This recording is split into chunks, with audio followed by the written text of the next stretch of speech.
The Union Aerospace Corporation is the largest corporate entity in existence. Originally focused on weapon and defense contracts, new ventures have expanded into biological research, space exploration, and other scientific endeavors. With unlimited funds and the ability to engage in research outside of moral and legal obligations, the UAC controls the most advanced technology ever conceived.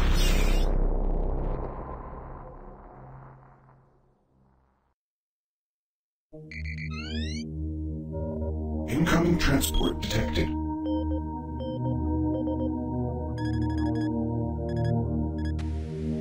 Mars approach, Dark Star with you, 07063, passing through 38,000. Roger, Dark Star. Descend to 2000, set speed, contact ground on 26972. Roger that, tower. We have them on radar, sir. They'll be landing in a few moments. Excellent. See that Counselor Swan is sent directly to me. Yes, sir. Tower, Dark Star on final.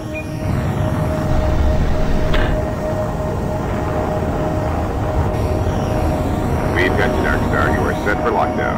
Welcome back.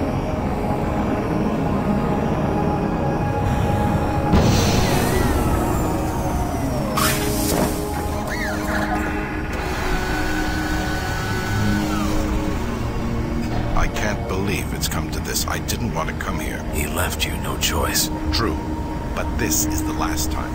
I'm tired of running damage control every time he makes a mess. Right. You're the control. And if that fails, I'm the damage. If that's what it takes, the Kruger is going to start doing things our way. Whatever you say, Counselor.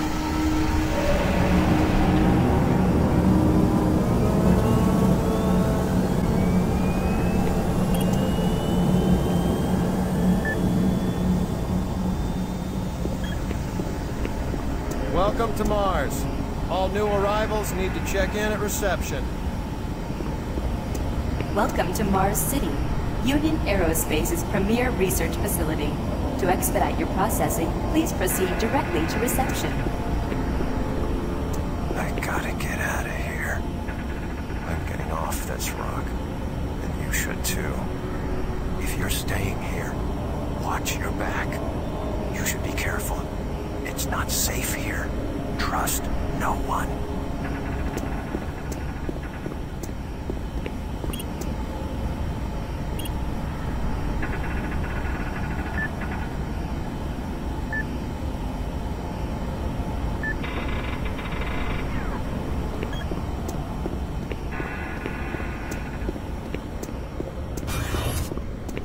Welcome to Mars, Marine. I'm gonna need you to step on one of those red squares on the floor for a bioscan. This'll only take a second. Okay, let me get this started. You're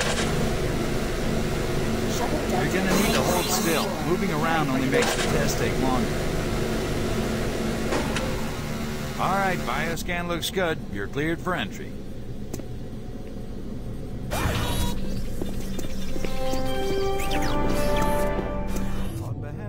Welcome to Mars. First time? You can just leave your bag there. I'll have it sent up your quarters.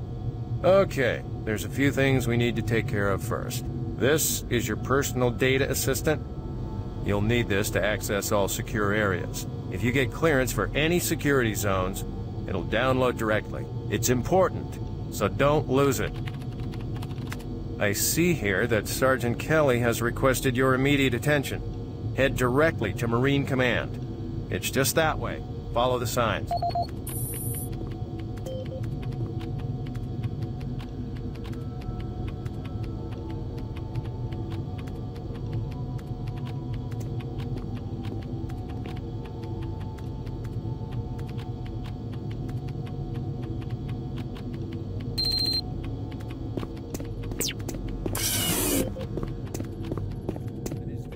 Transform the daily lives of everyone here and throughout the solar system. If you need more detailed assistance, please see your Human Resources Manager. If you are a guest, you may bring up any issue with your appointed UAC liaison. Thank you, and have a nice day. Mars City is a smoke-free facility. Please smoke only in designated areas. Thank you for your cooperation.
On behalf of the UAC, welcome to Mars City. This facility serves as the central hub for all scientific research, archaeological study, and military operations. Goal number 1 at the UAC is the safety and well-being of all employees and guests. To help achieve this goal, we ask you to follow all UAC corporate procedures at all times. This includes restricting your movement to areas for which you have clearance. Always remain alert and aware of what you and others are doing. If you notice anything out of the ordinary or just have a simple question, find the nearest UAC security guard. They are here to help no matter how large or small the problem is. Our station on Mars provides a perfect blend of work habitats, recreational facilities, and social support structures. This ensures our goal of providing a true home-away-from-home experience for everyone. Keep this in mind as you help us pursue our groundbreaking research that is destined to transform the daily lives of everyone here and throughout the solar system. If you need more detailed assistance, please see your Human Resources Manager. If you are a guest, you may bring up any issue with your appointed UAC liaison. Thank you, and have a nice day.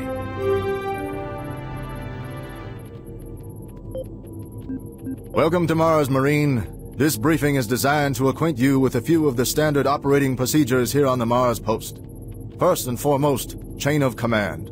All enlisted personnel are under the command of Master Sergeant Thomas Kelly. Sergeant Kelly will assign you to a security detail headed by a security chief. Please report to your security chief for all duty-related concerns. While on duty, please stay on your assigned patrol coverage area.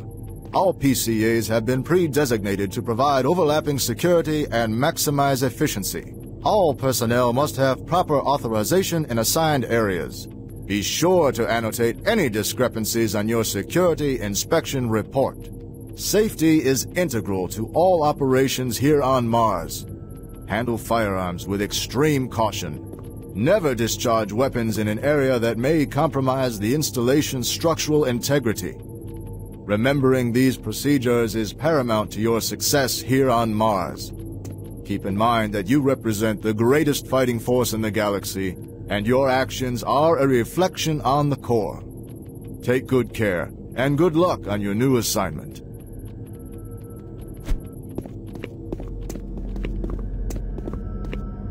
Haven't seen you before. You must be with that new detachment coming to check on us. I'm here because there seems to be some very serious problems. Oh, really? Do I need to remind you of the groundbreaking work that we're doing here? No, but I've been authorized by the board to look at everything. The board authorized you? The board doesn't know the first thing about science. All they want is something to make them more money, some product. Don't worry, they'll get their product. After how many accidents? Tell me, Dr. Petruger, why are so many workers spooked, complaining, requesting transfers off Mars? They simply can't handle life here. They're exhausted and overworked. If I had a larger, more competent staff and bigger budget, even these few accidents could have been avoided. I'm afraid you'll get nothing more until my report is filed with the board. I will need full access, Dr. Petruger, Delta included. I won't have any difficulties doing that, will I? Only if you get lost, Swan. Just stay out of my way. Amazing things will happen here soon. You just wait. Let's go.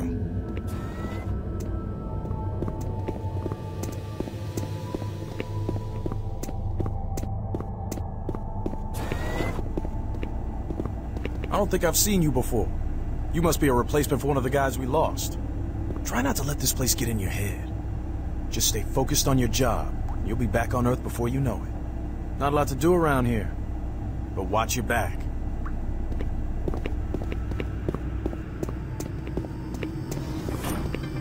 IPN News Network, your universe now. The Human Aerospace someone new. Corporation. It's always nice seeing new faces around here. Hope you enjoy your stay. I've been here 4 years. My advice is to work hard and stay out of trouble. You want my advice? Don't go poking your nose around places you aren't supposed to. Authorities continue to search for the activists. Miller, you hear about Corporal Allen? Yeah, they said he just lost it. Shipped home this week. We lose one, gain another. No shit. I wonder who they're gonna move to Bravo team now. Who knows? I just hope they don't take anyone from my squad. I hate pulling double shifts. I hear ya. Another newbie.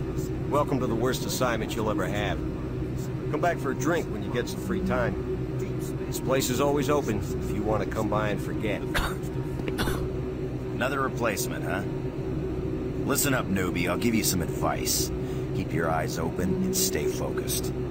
Yeah, I see people come and go around here all the time. Wonder how long you'll last. Super Turbo Turkey Puncher 3.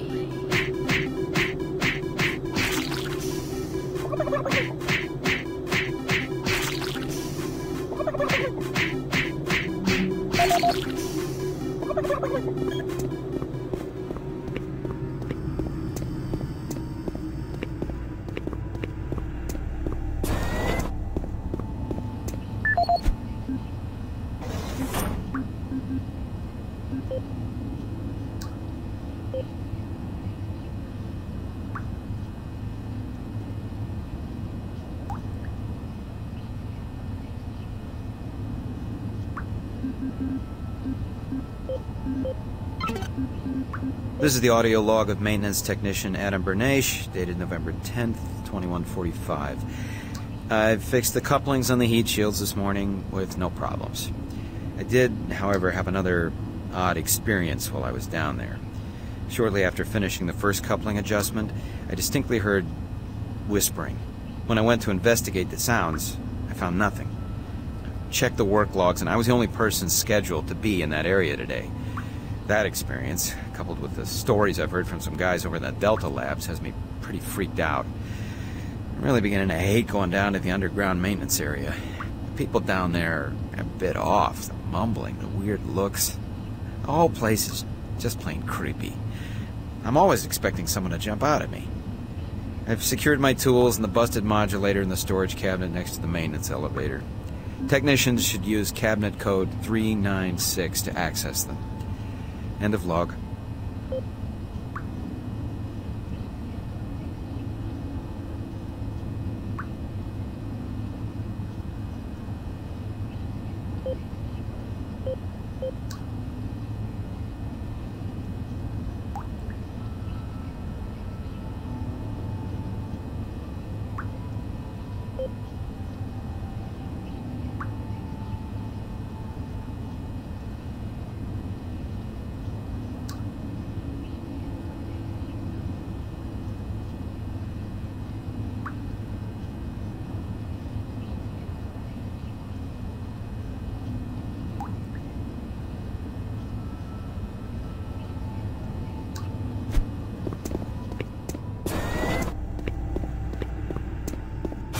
Yeah, so those suits arrived too.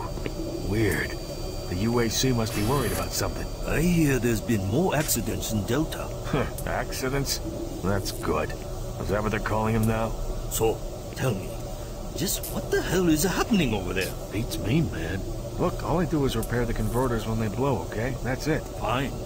But what's overloading them so much? I mean, how much damn power do they need? I wouldn't ask them if I was you, man. I heard Travis started poking around and he got transferred fast. Didn't even see him leave. Hell, no one saw him go.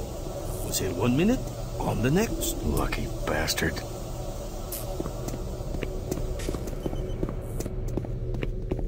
Attention. Dr. Braddock, please report to Environment Management Office 4 Alpha. You need to report to Sergeant Kelly ASAP. He's in Command HQ. This is Delta Science Management. We would like to request another security team here in Delta. Yes, sir. Thank you.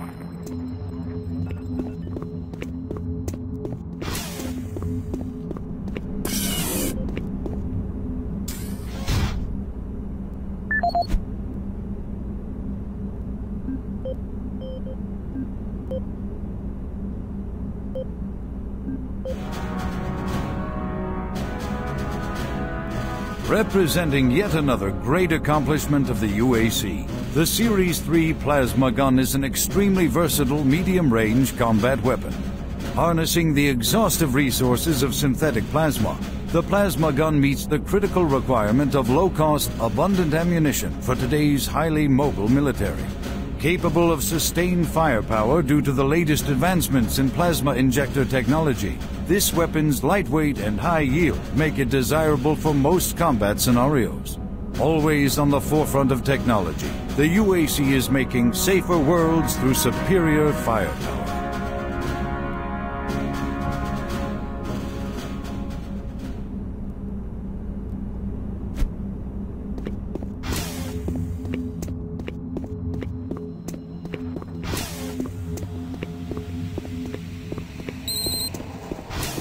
Took your sweet time, Marine?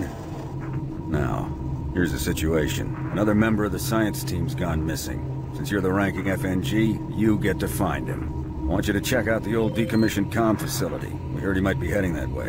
The only way there is through the service passage under Mars City. I programmed this sentry to guide you to the maintenance elevator. I hope you follow the sentry better than you've followed orders so far. You'll pick up some gear at the security checkpoint at the bottom of the elevator. Oh, and when you find him, just bring him back. Do not hurt him. Now move out.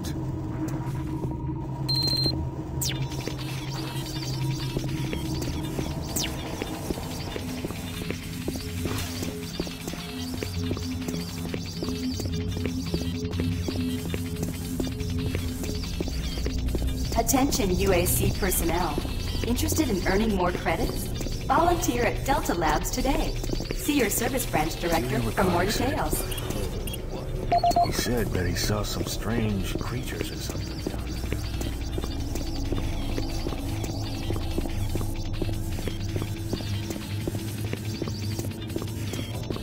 The UAC cares about the quality of life of its employees.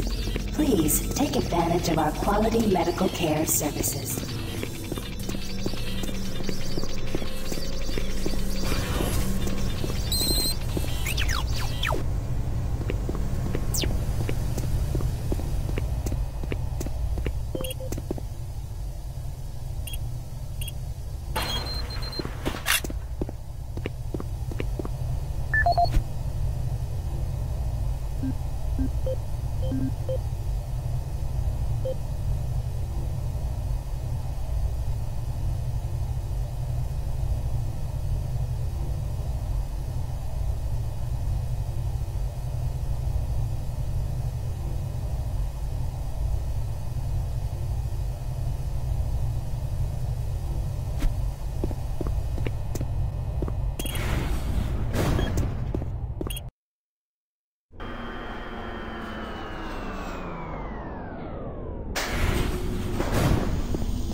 Welcome to the dungeon, Marine. Most unexciting place on Mars. I'm gonna need you to grab some armor and secure your pistol before I can pass you through security. Okay, grab your gear. Now you're ready for combat. Let me do a radio test. MarsSec radio check. Excellent. Good signal. Looks like you've been assigned the decommissioned comm facility. Just follow the main passage through the underground junction, then straight out. You'll have a quick evac. And what better way to see the Martian surface than to run across it? Okay, you're all set. Oh yeah, keep in mind, civilians are working down here. Don't get excited and shoot any. Oh, haven't seen anyone new down this way in quite some time. Welcome to the dungeon, brother. Enjoy your stay.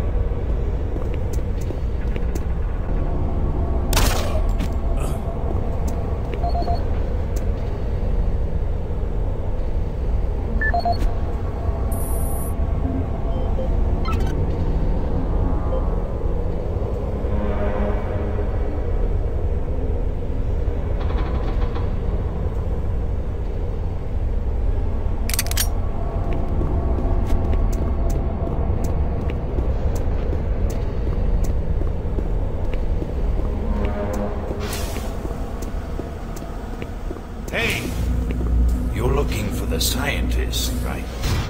I'm not sure you want to find him. You see, never mind.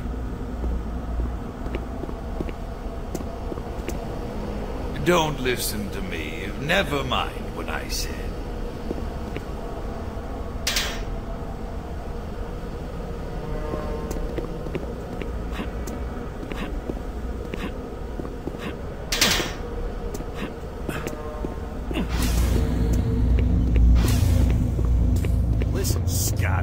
I've done this a million times.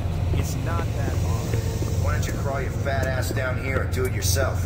Because I'm getting paid to make sure you do it. Just finish the coupling so we can continue.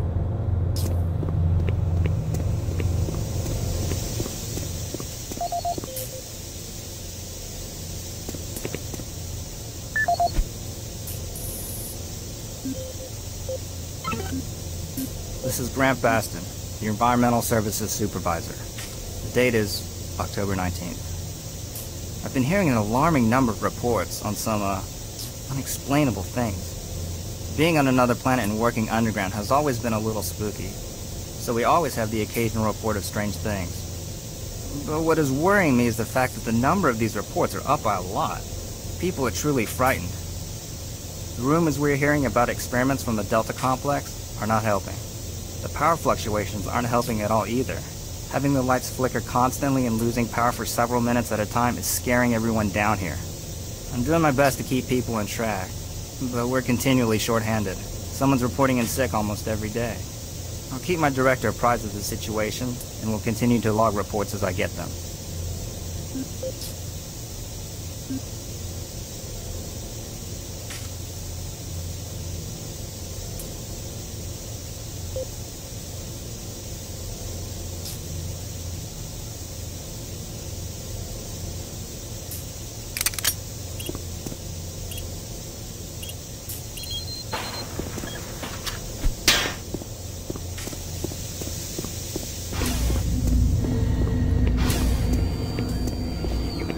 Guys, not keep any of these machines running? Yes, sir. It's just that the science team demands a lot out of these things. Enough excuses. Just do your job and get the science team what they need. Well, I'm doing everything, but I just can't explain some of the things that have been happening to the systems. It's weird. Just get it done.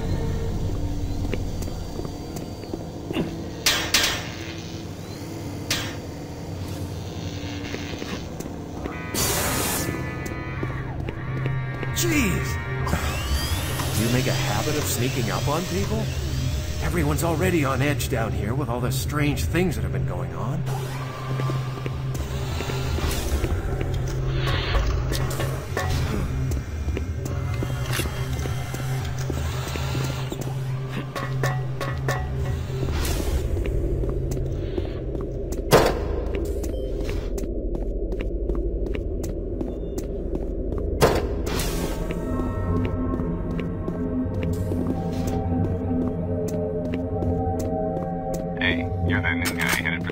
Center, right? You'd better hustle up, pal. This passage doesn't go all the way there. You'll have a quick walk outside to the center's airlock. Hey, don't sweat it. Your suit's got plenty of oxygen.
Marine, this is Sergeant Kelly.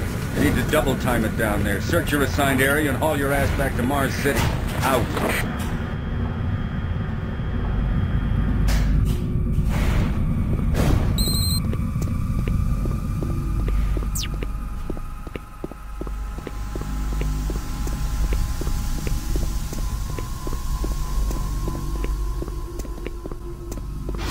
Huh? No, no, please. You must let me get this communication out. They have to be warned while there is still time. I can't let... You don't know what I've seen. You can't possibly understand or comprehend. The devil is real. I know. I built his cage. I'm getting abnormal readings here. This is bad. Oh, God! I can't hold these levels. We're losing it! Help! Identify something coming from all over the base.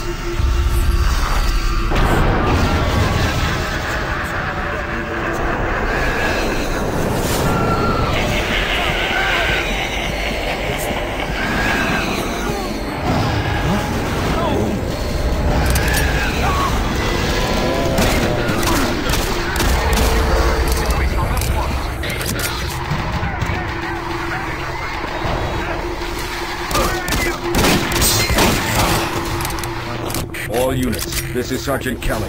We're under attack by an unknown enemy force. Fall back to Marine HQ to regroup.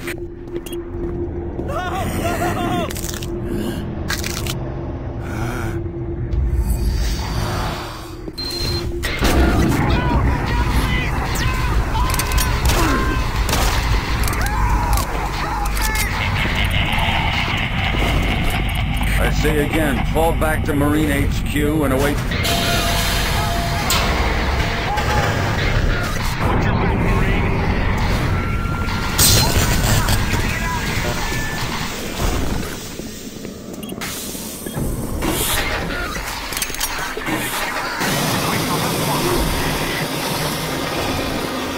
Squad leaders give sit reps. Over.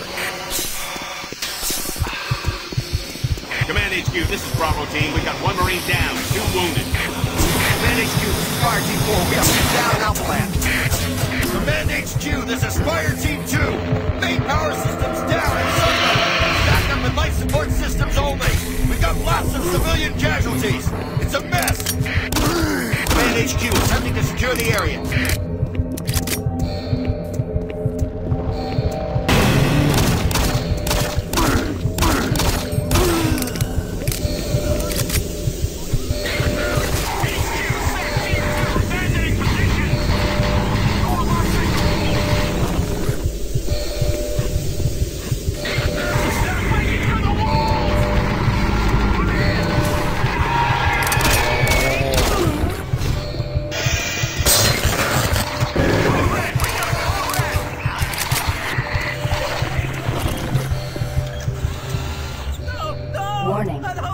All units, this is Command HQ.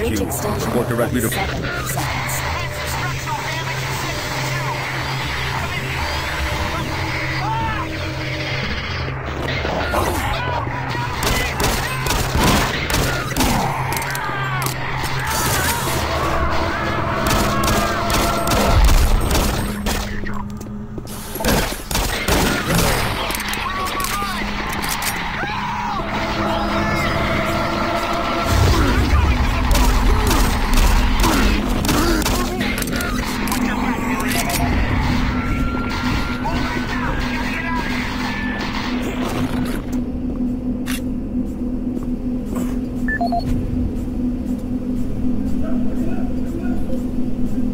This is the audio log of Frank Delahue, engineering manager assigned to power production, dated October 18, 2145. The current operational status of the grid is 23% over nominal capacity.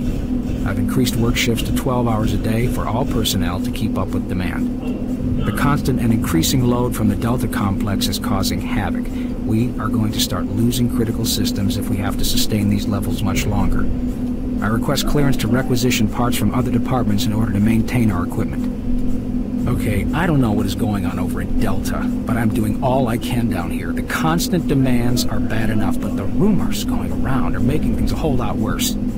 And I gotta tell you, if things don't get better soon, all hell is gonna break loose. This is the audio log of Frank Delahue, engineering manager assigned to power production, dated October 24th, 2145. Reclamation problems continue to plague the main processor. 2 more valve overloads on that unit in just the past week. These overloads can destroy the valves, causing very dangerous fire, jetting with enough heat to incinerate sensitive equipment nearby. Today we've had only 1 reported injury as a result of these valve failures, and this is due in large part to the quick response of the engineering team. Our procedure of entering the failure code 842 in the operation terminal has proved adequate, and I recommend no changes in that procedure.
All units, this is Sergeant Kelly.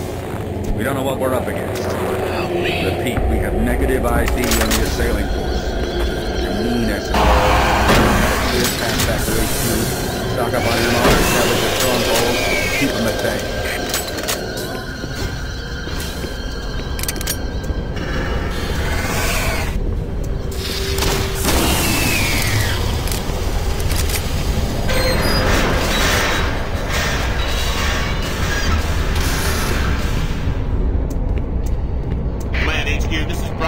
We've got one man down and several wounded. We are incoming and need medical on station. Stat. Command HQ, this is Fire Team 2. The monorail track is destroyed. Unable to secure safe transportation back to base. Over. Roger that, Fire Team 2. Fall back to the nearest station and set up a CP there. Out.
This is Sergeant Kelly.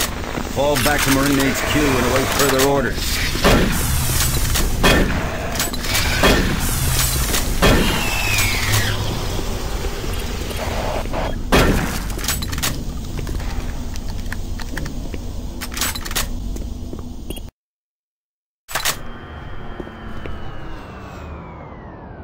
All remaining Marine units, this is Sergeant Kelly. I am unable to reach Mars City from my current position. Move to Marine HQ to regroup and await further orders. Hey, you. Up here. Quickly. I thought I was the only one still alive. I can't believe I found you. Something happened. I don't know what. It was like a shockwave. It passed through the entire base. People started changing. It was crazy. I was working up here on the vent shafts. I don't know how I survived. Go for help. Please. Be careful. I don't know what's in there.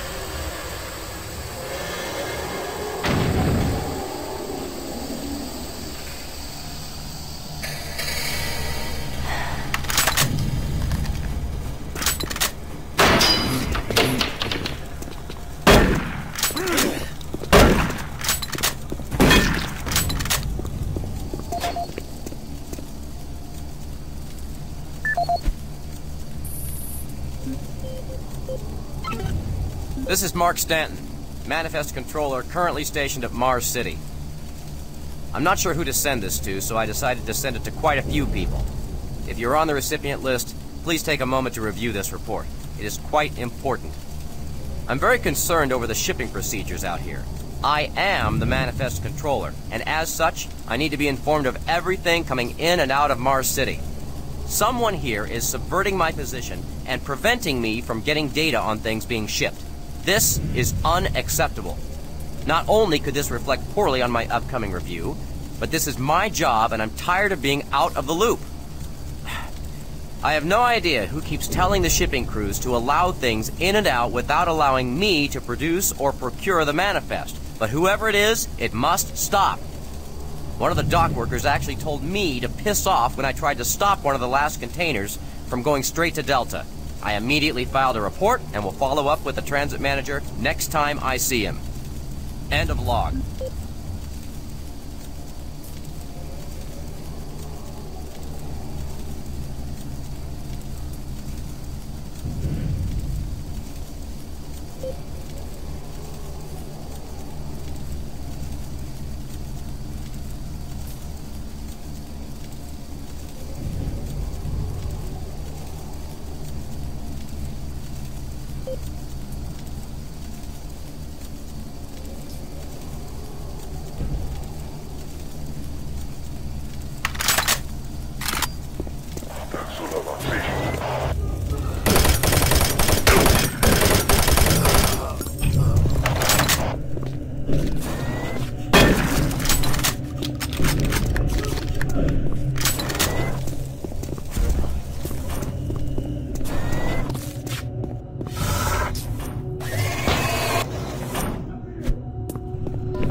Command HQ. This is Specialist Wilson. My team is gone. They're all dead. I'm running blind. What are my orders? Specialist Wilson, this is Sergeant Kelly. Stay sharp, son. Move to your last known RP and fortify your position. We'll find you.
What are these things?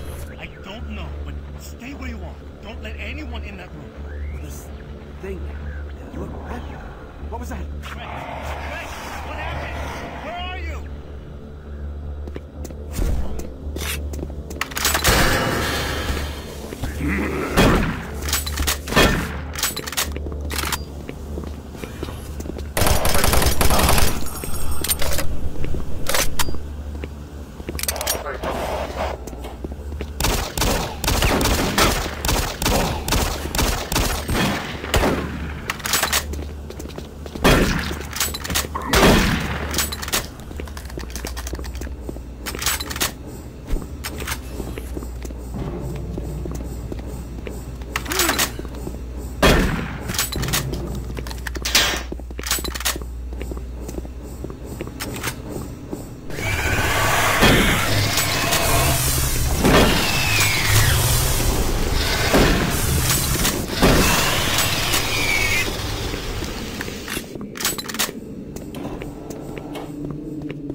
Audio log for Dr. Cassian, currently stationed at Mars City.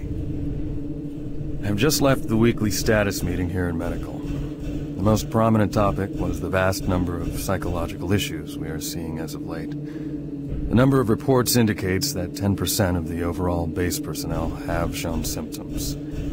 As many people will not come in for this type of thing, the number of affected personnel could truly be in the 30 to 40% range.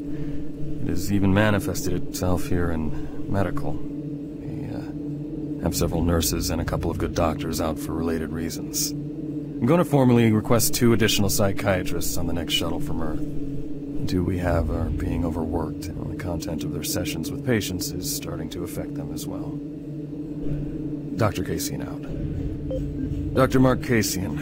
At 1547, patient Jonathan Wills was admitted after complaining of insomnia and nausea. According to the nurse, Mr. Wills was calm and exhibited no signs of disorder when he was brought to exam room 5. However, by the time I reached him at 10 after 4, his personality had changed dramatically.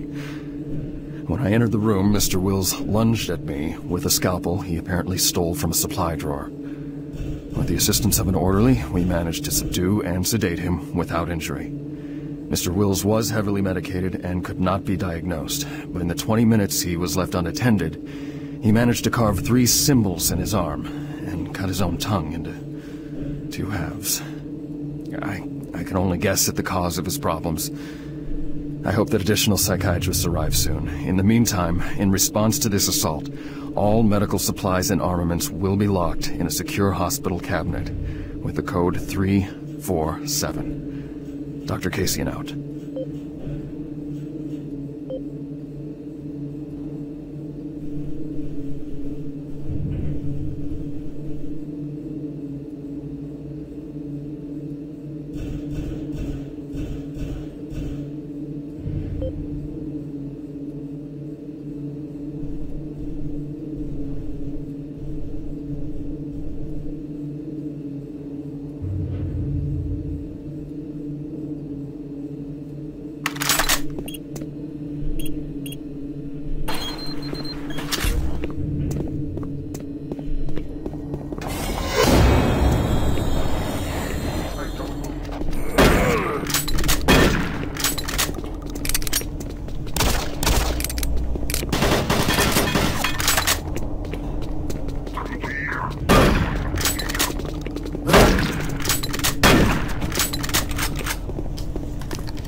Audio report on troop morale.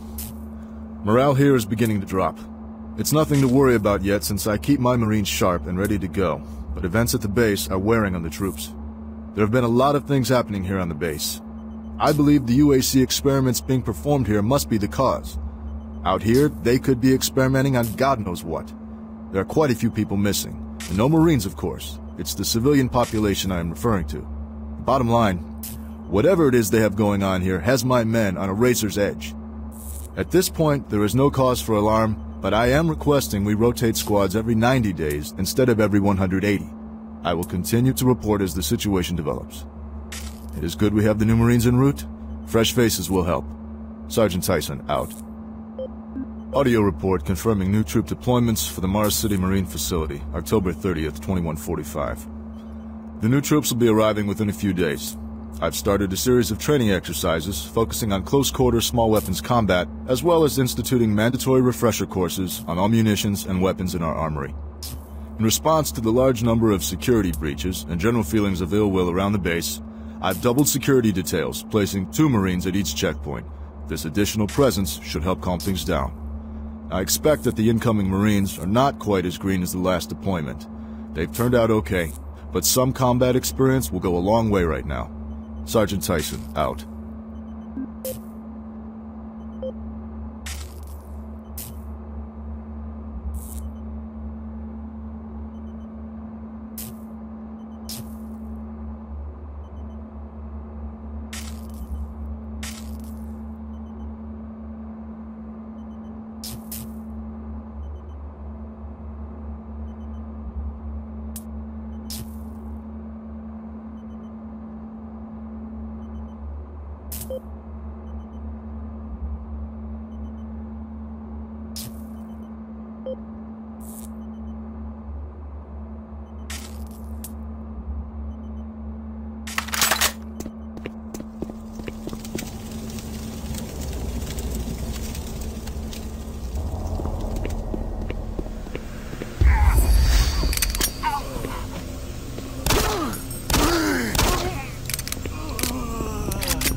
Video link-up requested.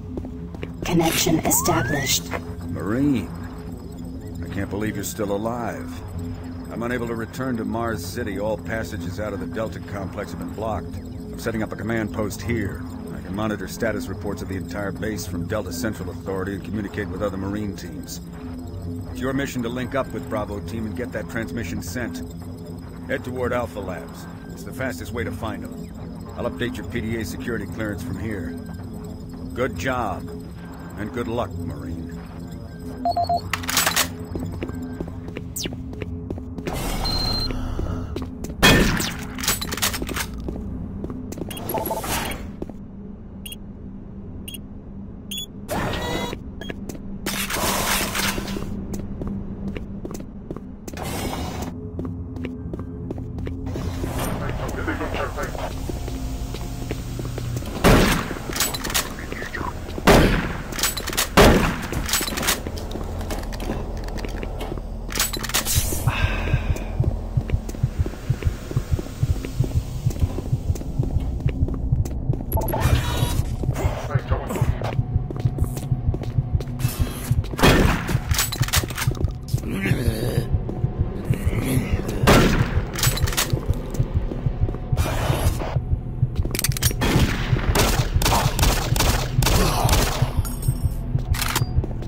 If you run across any operational sentry bots, use them.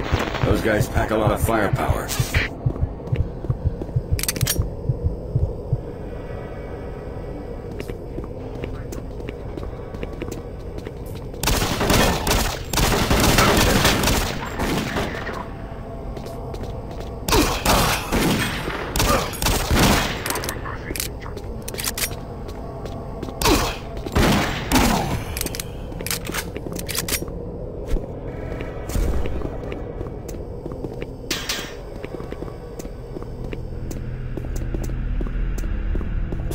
UAC is here to help you. Psychological services are free and confidential.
Need all the firepower they can get.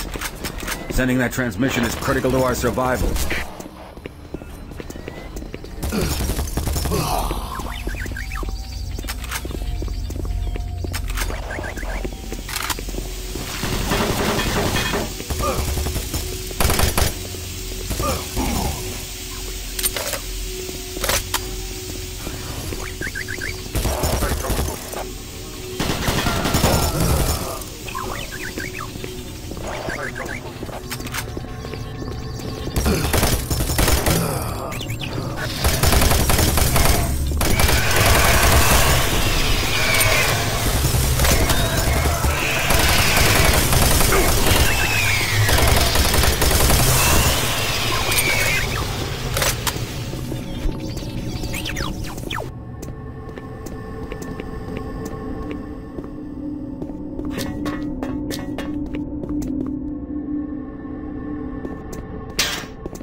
Understand, Dr. Betruger? No, I understand everything. I'm telling you now, Doctor, the UAC is taking over this operation. Operation? Is that what you're calling it? The situation is out of control. It's not out of control, Swan. You are. I'll manage this, and you and your flunky will be taking control of nothing. Do you understand? Yes, Betruger. I think I do understand. Okay, Plan B.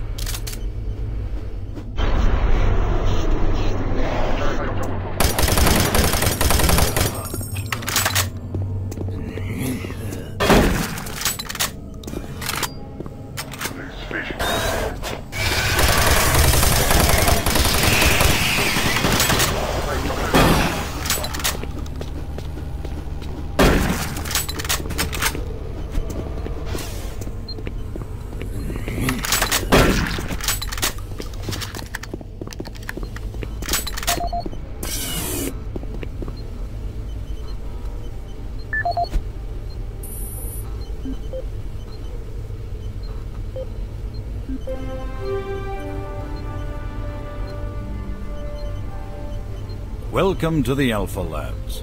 Formerly designated Phase 1 by the Union Aerospace Off-World Research Division, the Alpha Labs began construction on October 29, 2095, and became fully operational July 17, 2130. Originally created as the prime science and research facility, Alpha Labs are responsible for the development of leading-edge technology, such as the Elemental Phase Deconstructor, Hydrocon, and Molecular Fuel Storage Compressor, all presently being utilized right here in the Alpha Labs. These endeavors have allowed for much-needed expansion into the UAC's current leading research facility, Delta Labs, where Union Aerospace is opening all new opportunities in research and development.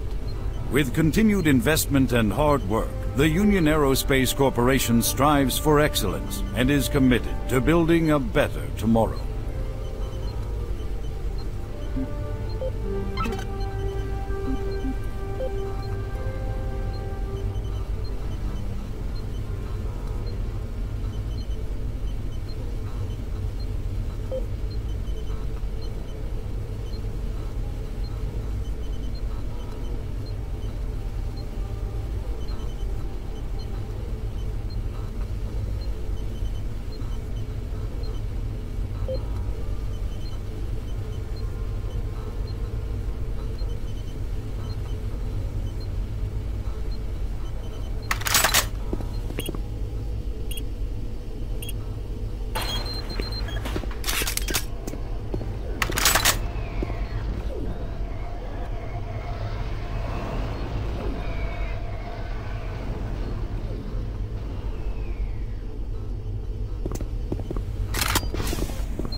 Don't stop, buddy. There's nothing you can do for me. They're all gone. Surprised us. They just came out of nowhere. There's still a few squads operating, but they're all cut off from each other. Try to find them.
Bravo team reports there's some sort of unidentified growth taking over parts of the base. I don't know what it is, but it can't be good.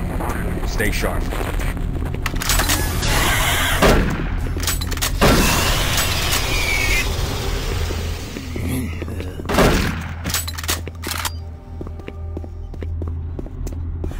It isn't working.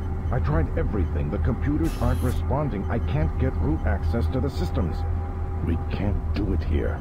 We'll have to access the system somewhere else. All right, let's go.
This is the audio log of Director William Banks, dated October 20th, 2145. It has come to my attention that we have an alarming number of missing personnel throughout the base.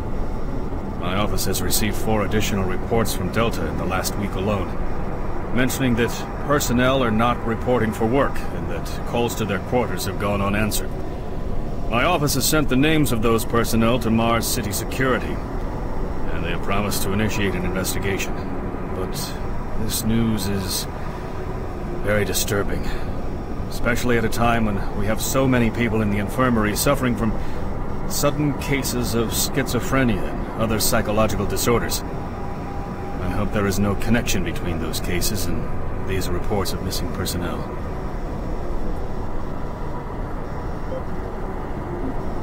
This is the audio log of Director William Banks, dated October 5th, 2145.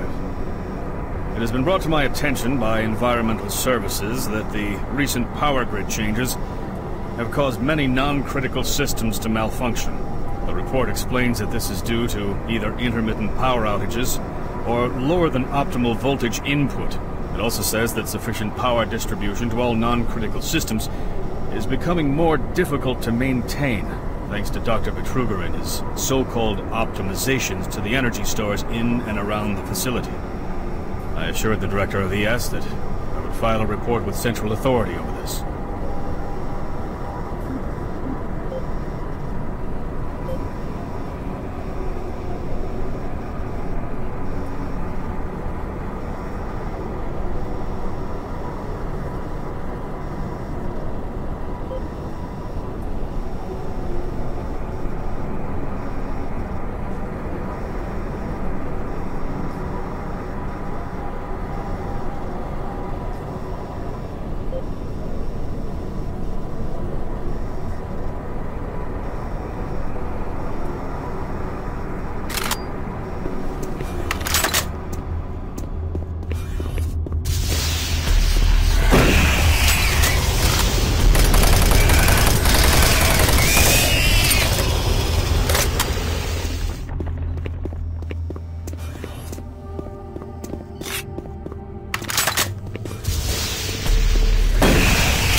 This is Paul Simon, security specialist in IT. Our network security has been breached several times over the last few days. Now, it looks like it may have been going on longer than that, but whoever did this really knew what they were doing. They covered the tracks really well. I just happened to notice some log anomalies, or it would still be going on. The intrusion came on an encrypted carrier signal from the Delta complex. They piggybacked the virus on one of the supercomputer requests, and it peeled itself from the data stream once it was inside our firewall. Someone on the inside there has to be responsible. Unfortunately, due to security in that complex, I can only tell it came from within Delta. There's no way to identify which machine or even which lab it came from. Whoever was in our system had access to all personal data, including medical reports. My team will be monitoring the network closely in the next few days, looking for anything unusual. End of log.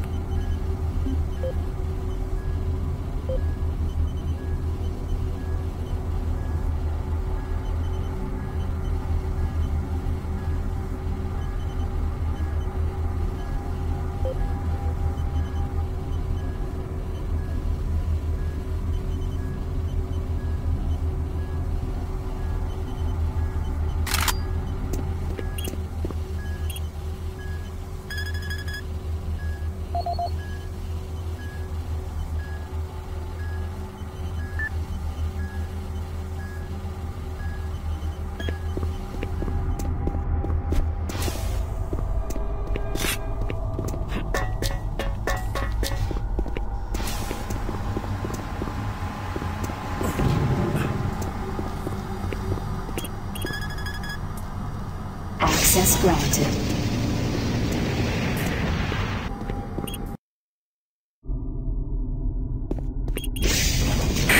Marine, I've received a report that you haven't reached Bravo team yet. You need to pick up the pace. Can't wait for it. Reaching the communication facility quickly is imperative.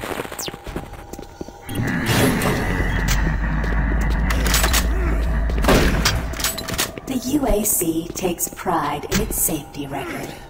Please follow UAC procedures.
Our new ventures on planets like Mars have only intensified our need to find fresh sources for medicine.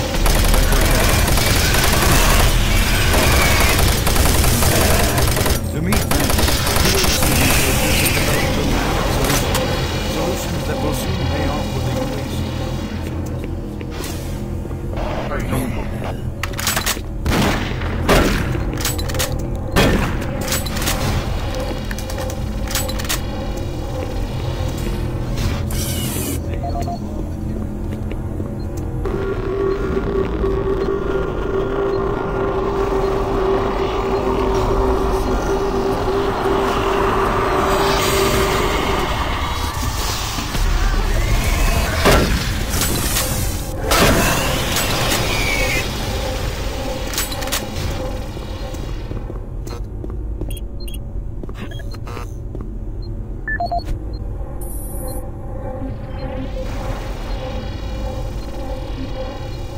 For generations, humankind has lived under the looming specter of slowly dwindling natural resources. Our new ventures on planets like Mars have only intensified our need to find fresh sources for metals, petrochemicals, food, water, and even air. To meet that need, UAC researchers have developed dramatic solutions. Solutions that will soon pay off for the UAC, its investors, and indeed the entire human race. Mars itself is our chief ally and the key to our solution. Look around at its vast red deserts, rich in naturally occurring iron oxides. They are the raw materials of our future. We have developed a process that destabilizes the atomic structure of pulverized iron oxide and separates it into subatomic particles, which are then siphoned off to create new elements.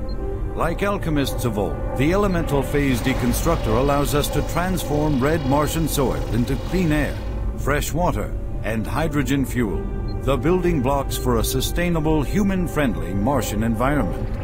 And this is only the beginning. With continued research, we envision creating ever more complex molecules, even organic matter itself. Atom by atom, the UAC is building an ever brighter future for humankind.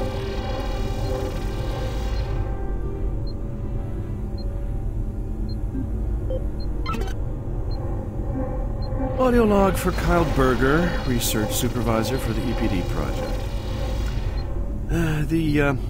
The elemental phase deconstructor is fully operational, and the research data we have gathered so far is very impressive. Unfortunately, we had a terrible accident last week. Research assistant Patterson was calibrating one of the quark emitters in the chamber, and witnesses say he appeared to see something. It's almost like something was talking to him, and he backed right into the particle beam.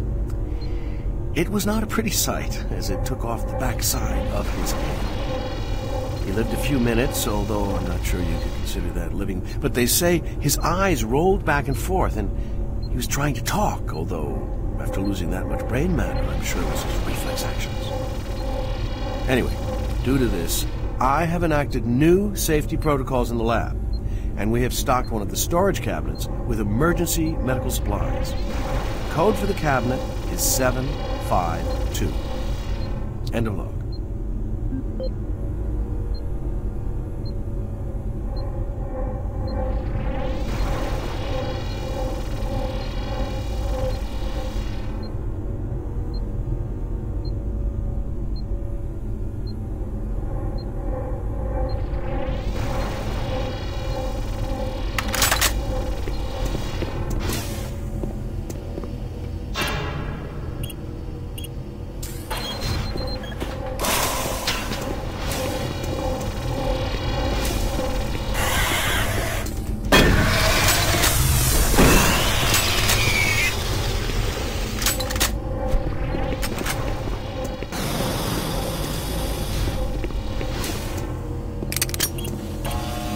Warning.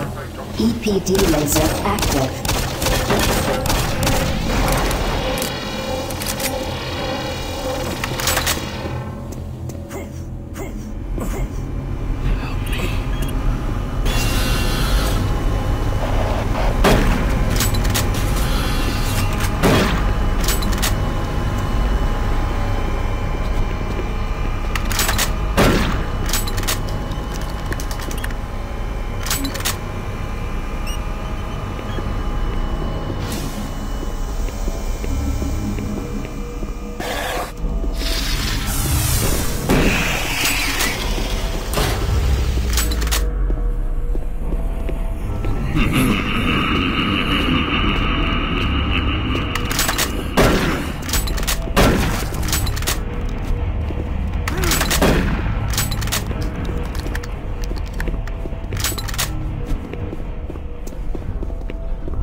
Audio log for Jack Smith, benefits analyst in HR 1024-2145. I just went through another batch of accident reports from the science team. We've had 5 more people hurt this week while working with the equipment. The most serious incident was when John Hughes, whose hand was caught in one of the plastic extrusion systems. He was performing maintenance on it and states that he unplugged it and had the safety key in his pocket. And managed to activate without an apparent power source, and shredded his arm up to the elbow before someone got him out. It's been reported that the machine is still running and we can't shut it down. The cost on that incident alone is enough to raise the red flag, but this is just one in a pile. We're going to overrun our budget on benefits payout this quarter. And while it's not my department, I have to assume that the new equipment budget is going to be blown out as well, because according to these reports, the equipment's breaking down on a daily basis. Please mark this for review at corporate. End of log.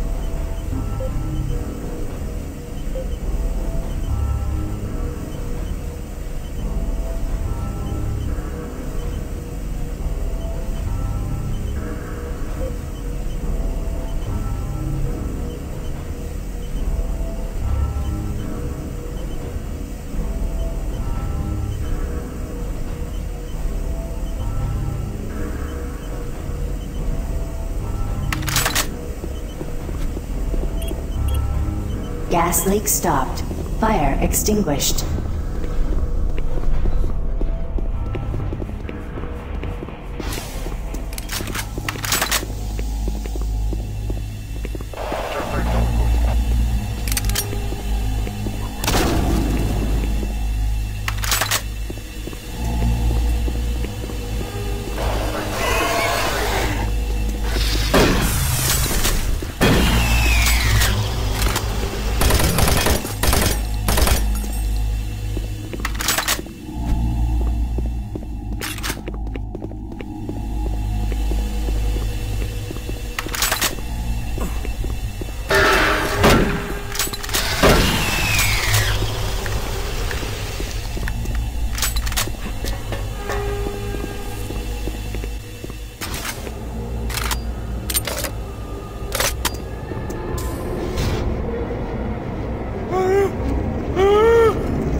Safer worlds for everyone.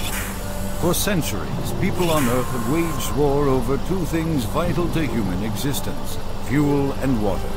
As part of its ongoing commitment to create safer worlds for everyone, the UAC recently unveiled its development of the Hydrocon. Though still in its prototype stages, the Hydrocon will, in one dramatic move, forever end all shortages of water and fuel.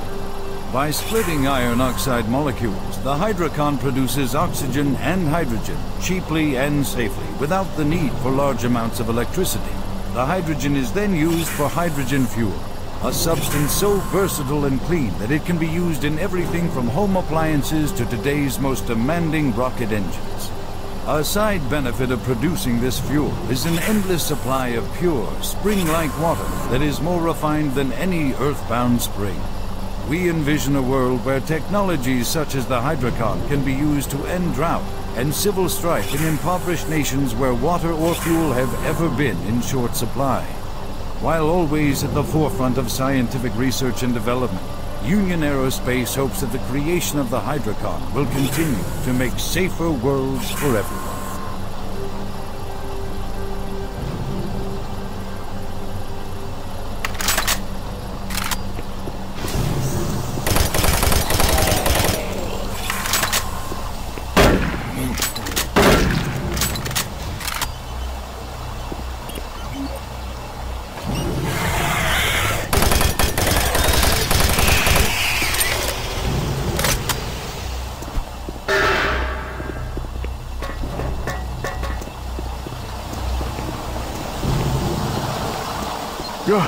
Oh, he startled me. Man, am I ever glad to see you.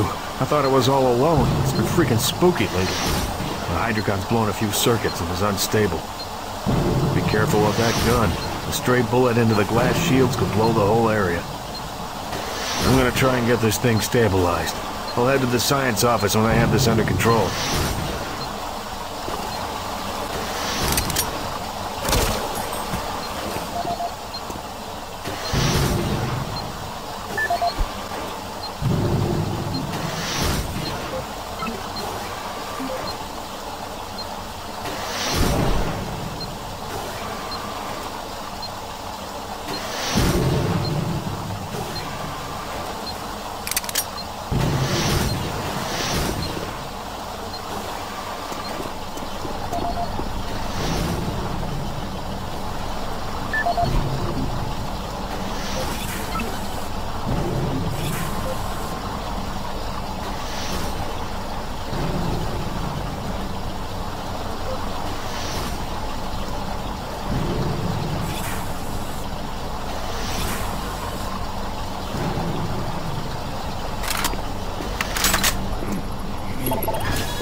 I'm broadcasting on a very low frequency. If you can hear me, I'm not far. Please,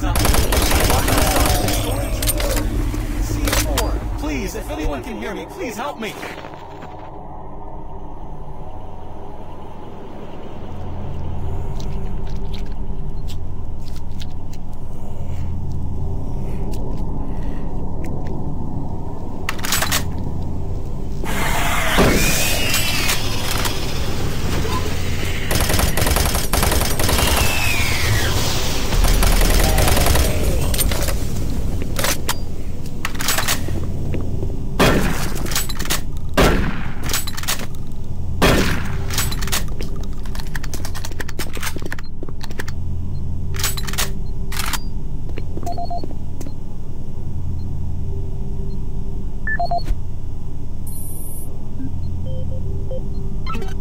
Audio report regarding the disrespectful treatment of new research staff. September 14th, 2145. As you know, I have gone to considerable effort to recruit my staff researchers for Alpha Labs. Finding team members with the qualifications, let alone the willingness to come to Mars, has not been a trivial task. You know this already. But it is necessary that I emphasize why their complaints must be taken seriously. We won't be able to keep our people or recruit new researchers if the harassment continues. No, harassment is exactly the right word. I'm routinely getting reports of UAC security asking inappropriate questions and submitting my staff to unnecessary background checks. I must insist that we be allowed to keep our personal lives private and be left to complete our assignments without further delays. If there is some kind of security threat, I suggest that UAC security look more deeply into their own staff. This is Andrew Chin, end.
Of hydrogen fuel, thanks to the hydrocon.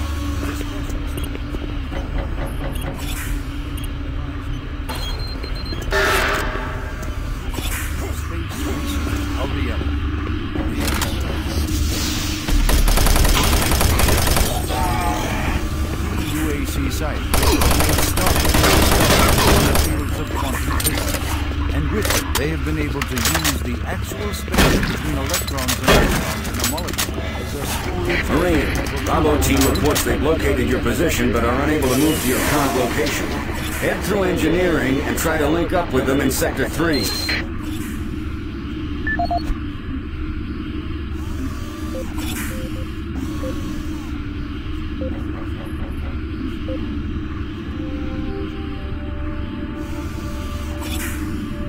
Since the dawn of the space age, Union Aerospace has been at the forefront of not only developing new technology, but pushing those developments to even more daring extremes. With an abundant production of hydrogen fuel, thanks to the hydrocon, the specialist teams asked the big question: can we devise a way to store and deliver that fuel to make the dream of deep space research a reality? The answer has been a resounding yes. Under the direction of Dr. Malcolm Betruger, key UAC scientists have made startling new discoveries in the fields of quantum physics. And with them, they have been able to use the actual space between electrons and protons in a molecule as a storage medium for fuel in our interplanetary antimatter drives. Now, fuel that would once take up half the payload of an interplanetary ship only occupies a fraction of that space. You are looking at the Molecular Fuel Storage Compactor. The MFS compressor is yet another UAC marvel that brings the dream of reaching and colonizing the most distant planets closer to a reality. The UAC has long made safer worlds for everyone, and now they will bring those worlds even closer than you could ever imagine.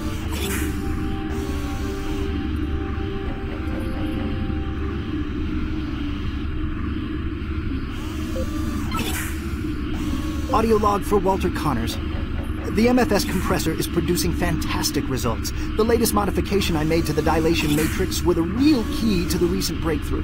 All in all, I feel my work on this project has been the catalyst that propelled everything forward. I've also taken a set amount of time each day to make sure that everyone is doing their job, and of course I check all of their data to ensure that no mistakes are made. This is going to be a huge moneymaker for the company, and quite honestly, without my input and hard work, I'm not sure that we would have gotten this far. I wanted also to thank you for your supervisory role in the project. Working with you is a true honor. Just remember me in the end-of-the-year reports, as I'm certain I deserve a promotion. Walter out.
Shoot.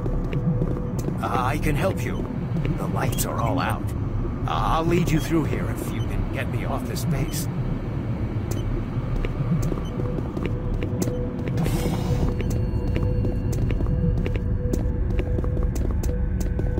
Electromagnetic pulses have knocked out the electrical systems in this area. Watch out. A big one could knock out our lights.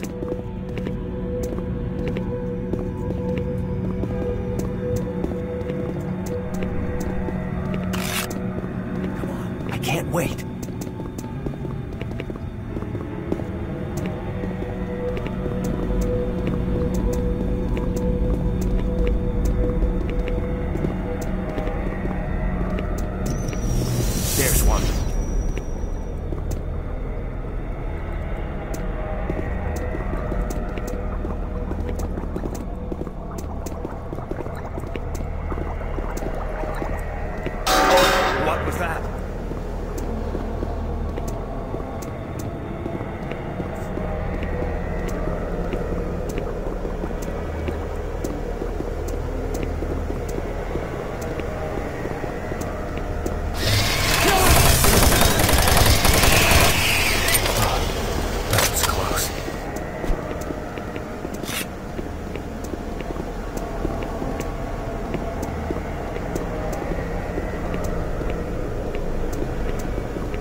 another.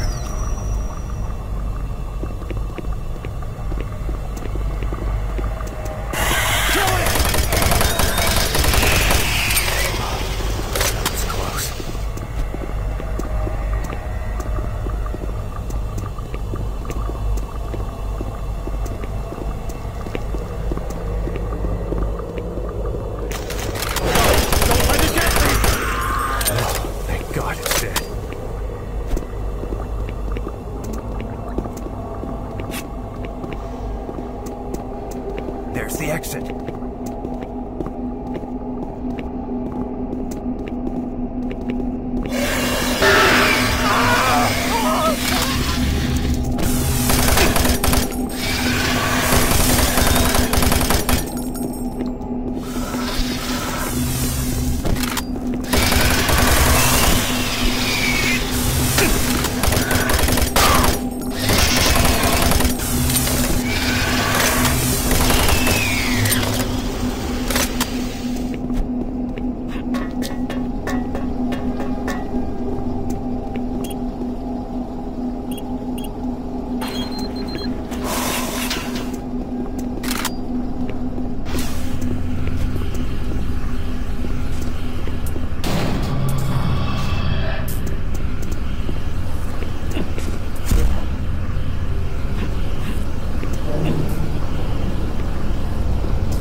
This is Operations Coordinator Mark Lamia, dated November 1st, 2145.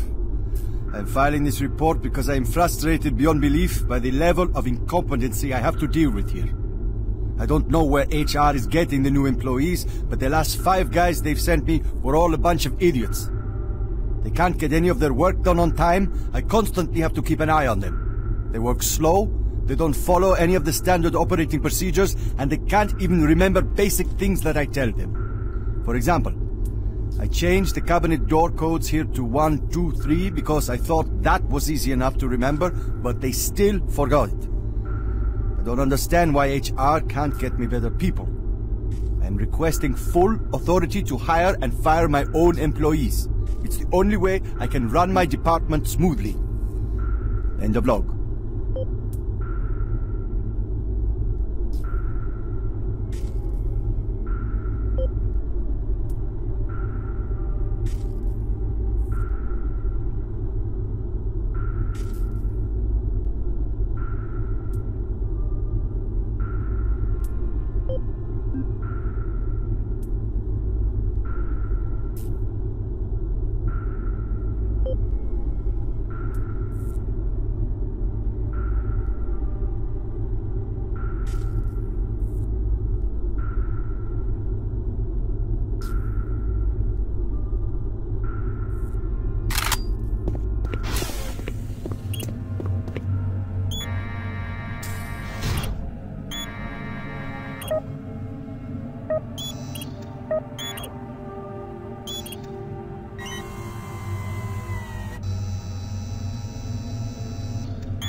Toxic gas levels decreased 50%.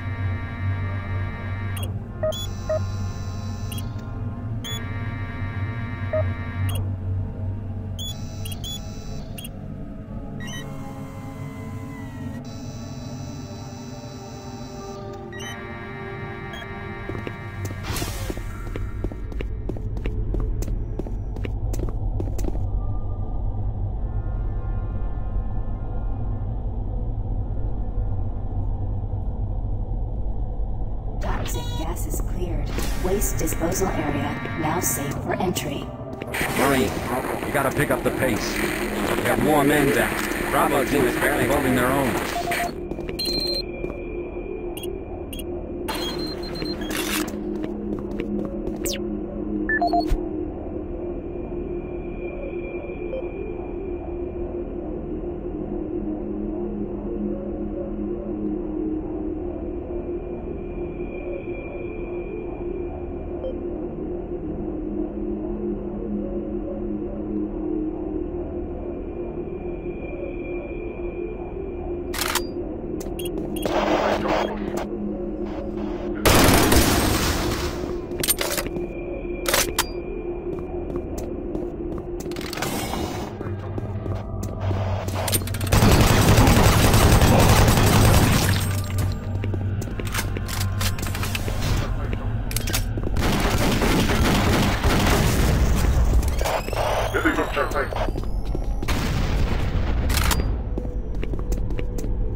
Marine, I was able to locate your position. All comm systems are beginning to malfunction and shut down. Massive service disruptions throughout the entire base. How long I'll be able to track it. Bravo team has just entered the Enpro Plant. Pick up the pace. You aren't far behind.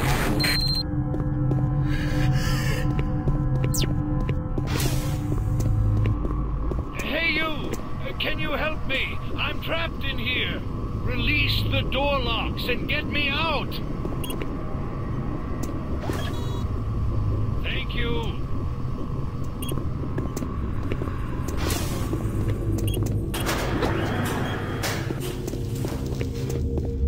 Thanks for getting me out of there. I got trapped in the chamber when the power went out. I don't know what's going on here. I don't understand why none of the systems are responding. I'm going to try to get an uplink into the main system from here. This is a secure terminal. I might be able to get a connection.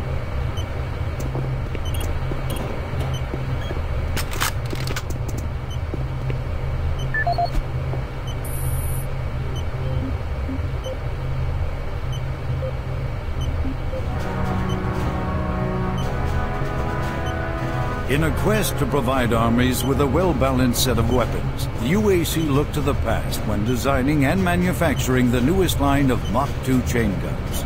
The retro style and mechanical sturdiness of the chain gun is a must for all hardened combat veterans. Early adapters have nicknamed it SAW. With its armor-piercing 30 caliber bullets, the chain gun is capable of literally cutting opponents in two. Packed with all the punch you need in close combat fighting, the chain gun delivers unparalleled reliability and functionality. Always on the forefront of technology, the UAC is making safer worlds through superior firepower.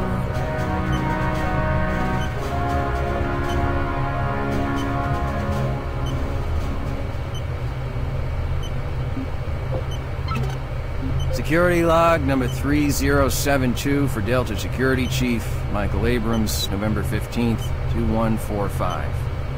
I've just come from the Armament Division where I was issued one of the new BFG 9000 series weapons. Wow, they weren't kidding about how much lighter it is over previous prototype models. Won't be so bad carrying this one around. Anyhow, for a couple of weeks now, many of the security teams have not been following proper reporting procedures. Not sure if it's the format of the new SIR, so I'll make sure each team is scheduled by Training Division to get spun up on the new reports. There have been some security issues in the Alpha Labs. I sent a team over to investigate, and now I can't reach them on any comm channel. Guess I'll have to go over there myself. Well, I'm headed over there now. I'll finish the security report in full when I get back. Oh yeah, one more thing. I'm gonna leave this BFG locked in my office for now. Please have IT security change my door code to 901. Sure as hell don't need anyone messing around with it. Chief Abrams, end of log.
schematics show all passages out of your area blocked.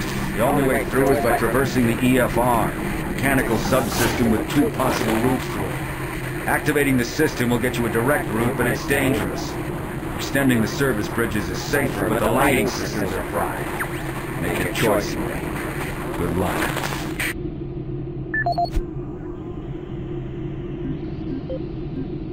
This is the audio log of Plant Manager Henry Nelson, dated October 24th, 2145.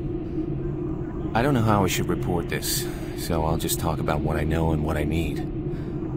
I've had quite a few employees reporting to me that they've heard strange sounds, like voices talking to them, calling them, even when they were alone. At first, I didn't believe them. The guys down here like to kid around, but they assured me they were serious. I ignored the stories at first, until one day, I heard something too. I was working on one of the lift-up service panels, and I distinctly heard the voice of someone saying, "Over here." I quickly turned to see who was there, but the passage was completely empty. I looked around, but I didn't see another soul. I even checked the work logs, and no one else was working near that area. I don't want to sound crazy here, but my guys and myself are a little spooked, and some of the guys are even talking about ghosts. So, to make everyone, including myself, feel a little more comfortable, I'd like to request that a security team make a thorough check of the EFR area. Thank you. Henry Nelson.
This is Lead. Give me status. Always clear. There's nothing here, Sam. Go on! What the hell?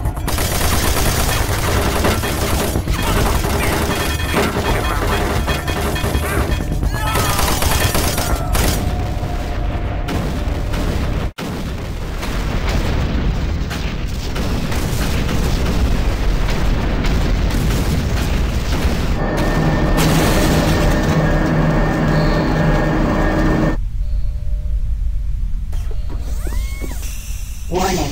Coolant rod 2 offline. Main reactor operation temperature exceeding safe levels. Marine, Bravo team is down. Their operational status is unknown. They were carrying a military transmission card. It's vital you retrieve that card as it contains encoded data needed to send the distress signal to the fleet. You're the last hope to get reinforcements. Find that card and find it fast.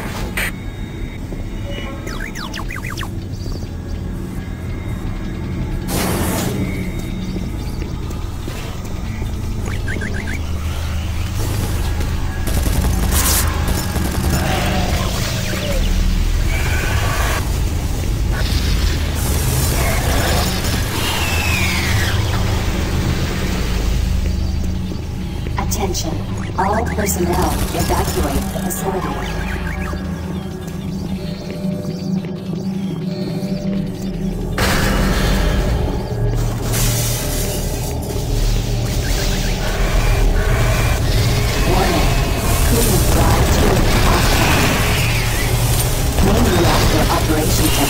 Exceeding safe levels.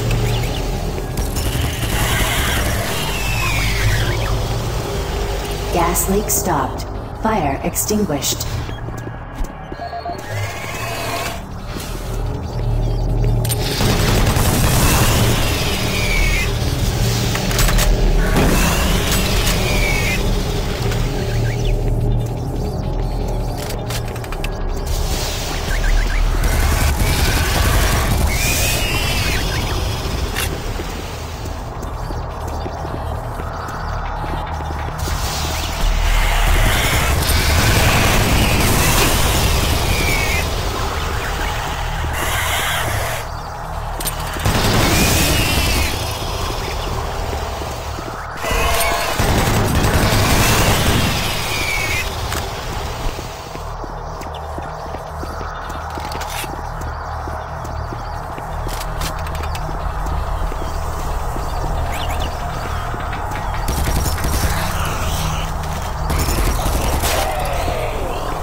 Operation temperature exceeding safe levels.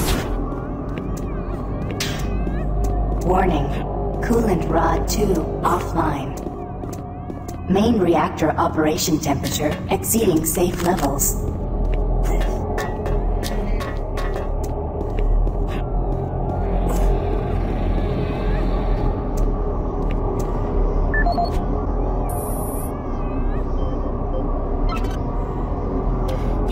Chief Technical Officer for the Enpro facility. During my weekly inspection of the coolant system, I discovered yet another safety violation. As I've stated repeatedly, our service manuals must be followed to the letter. Now, this includes changing back filters for the coolant system on schedule and not when maintenance gets around to it. As you know, unclean back filters will create pressure inside the coolant system's release tubes. Even a minor disruption in a release tube can dislodge or destroy its coolant rod, overheating the core, and possibly sending the entire facility up in smoke. Now let me be clear, if I see this again, the team responsible will be transferred to sewage treatment before the day is over. Paul Rad, Chief Technical Officer for the Enpro facility. I appreciate UAC's concerns following the number of stress-related illnesses spreading throughout the base. However, I don't understand why we require such a large detail of armed security bots in Enpro. Now, you may disagree, but I trust my team's mental condition far more than whatever programming is running inside those bots. Which brings me to the reason for this report. Today, one of my best engineers, Patrick Thomas, was nearly shot when a bot refused his clearance. That's right, shot.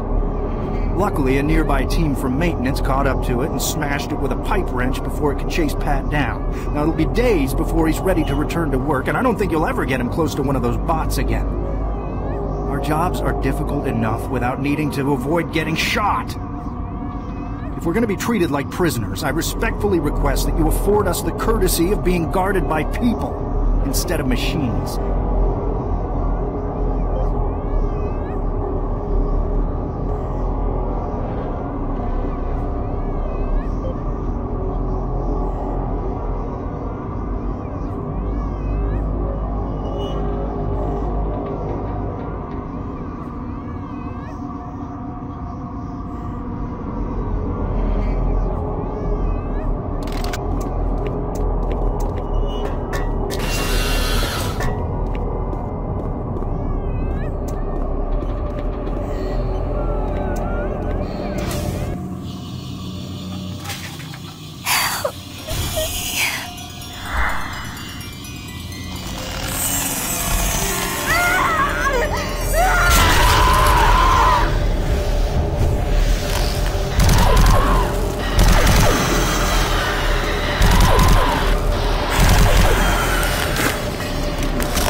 Service bridge now operational.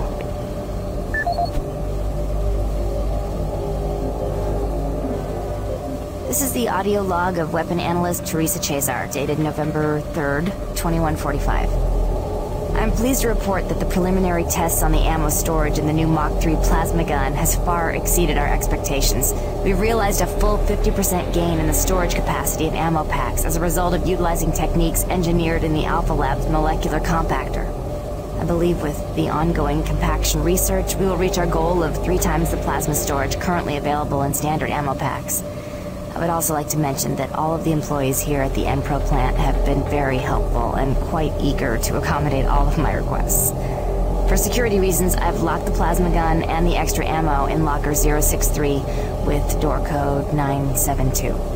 End of log.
facility.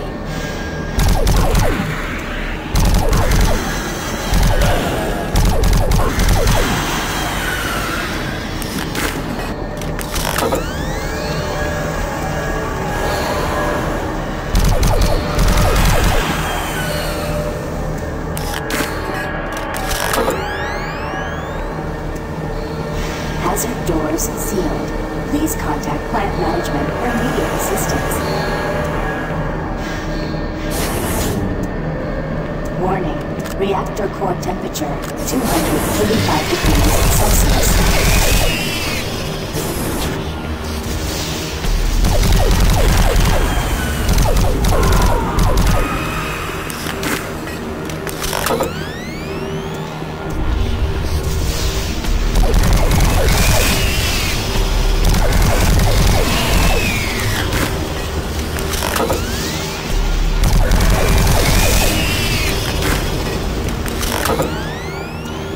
Attention, all personnel evacuate the facility.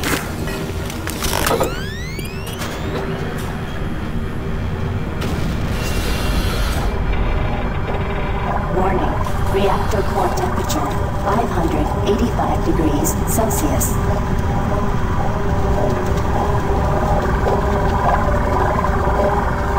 Warning, reactor core temperature beyond acceptable levels.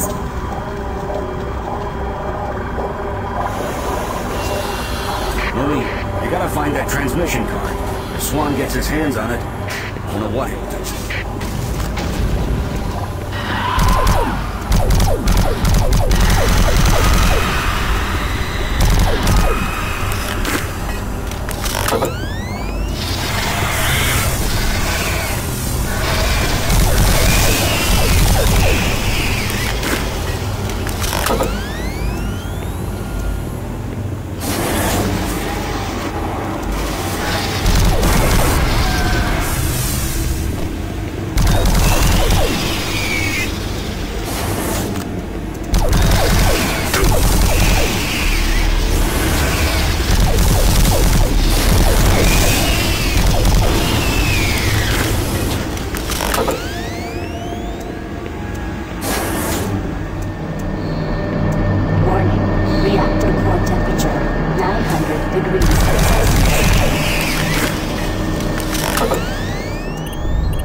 See the card?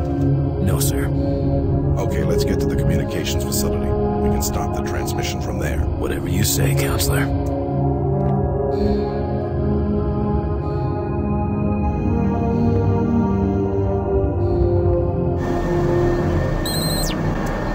Coolant rod 2 online.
transmission card. We can't stay here. Isn't safe. We better move.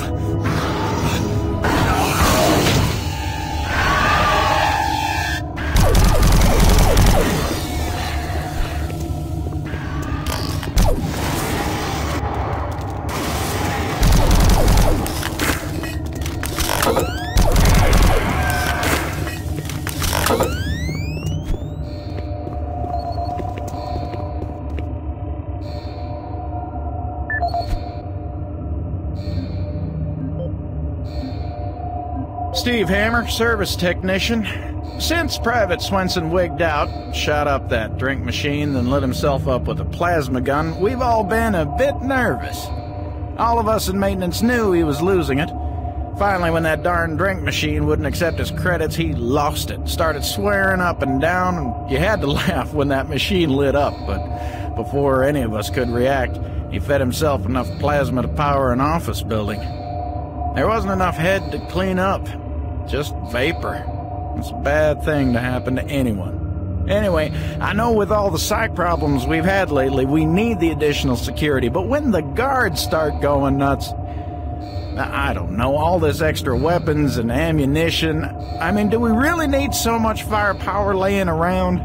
Well, a couple of us decided to lock up all of the unsecured plasma rounds we could find. The code is 734. I think we'll all sleep a bit better tonight knowing it's locked up.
Get your ass to the communications facility as quickly as possible. Gotta get that message to the fleet.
This is the audio log of Controller James Holliday, dated September 24th, 2145. The recent transport issues from Site-3 have caused the board to call a formal inquiry. We'll study weight limits and suggest better ways to provide protection for Site-3 artifacts. Our equipment... What the fuck? God damn it, these PDAs, does anything work with these? Finish this later.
lift called to station.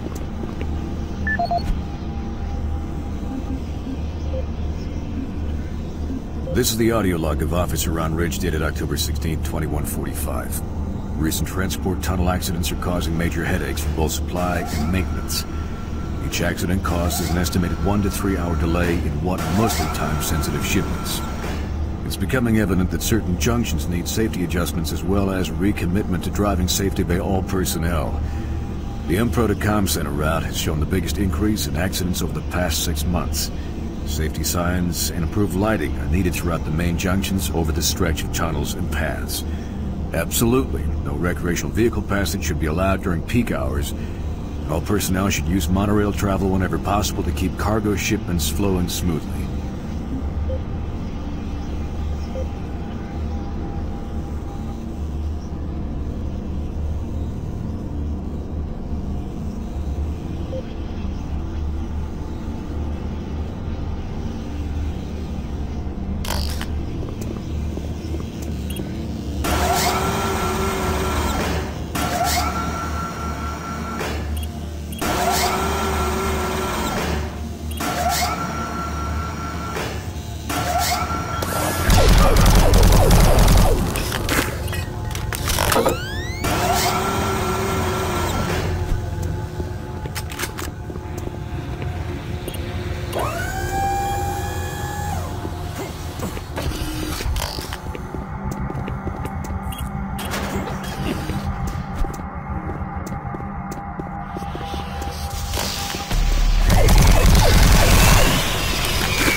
Maintenance exit now accessible.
Service lift called to station.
Marine, are you at the communications facility yet? You gotta get that message to the fleet now. And watch out for Campbell and Swan. Those UAC suits don't give a damn about what happens to any of us. Now get a move on.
Power fluctuations in main communications router 48A6. Attempting insulation reroute.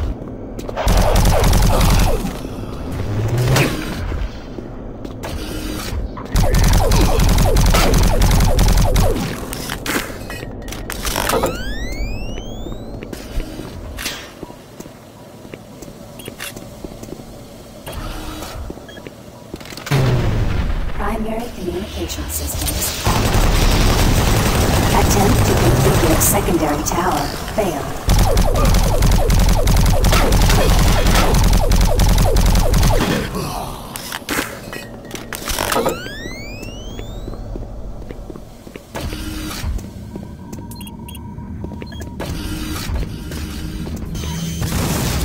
Communication system overload. Communications shut down.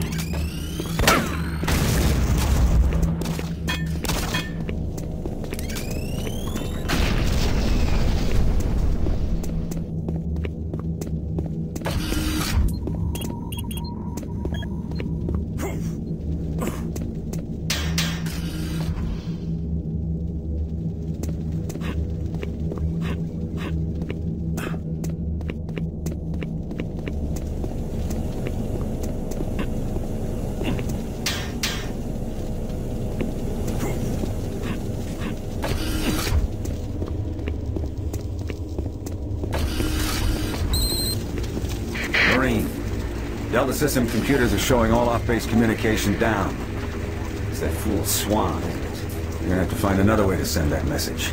Make your way to the satellite room and manually establish a link from there.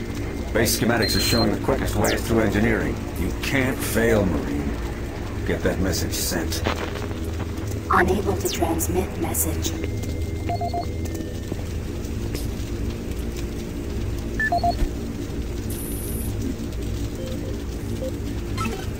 This is the audio log of Technician Seamus, dated October 16th, 2145. Our relatively new remote module replacement procedures are taking some time for maintenance technicians to adjust to. In the long run, it's a much safer, quicker, and easier method. Once a technician receives a call, he simply locates the problem module and gives a replacement command through the remote terminal located in the main comm block. This will initiate the replacement procedure as well as create a repair report, which notifies the repair team of an incoming module.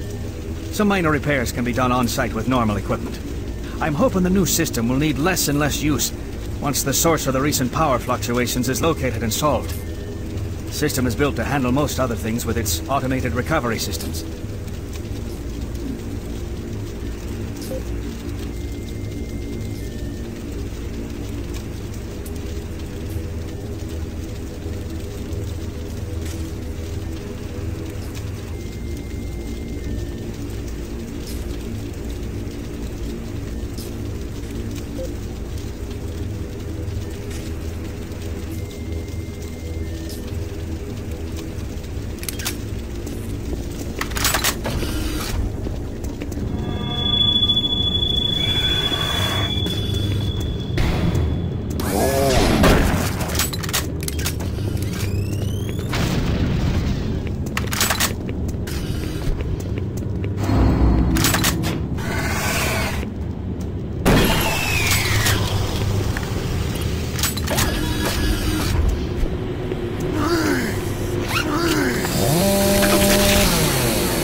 This is the audio log of Officer Ben Wolf, dated October 7th, 2145.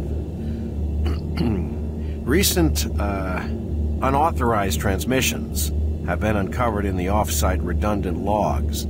These logs are usually not validated, but an unscheduled audit has shown significant activity. More investigating will be done to get to the bottom of this matter. Particularly interesting are transmission blocks D4560 and DE3288, which have no links to base systems. More to follow.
The source of the invasion was from the main portal here in Delta. After you send that transmission, get here as quickly as possible.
Computer system shows Swan and Campbell are still in the area.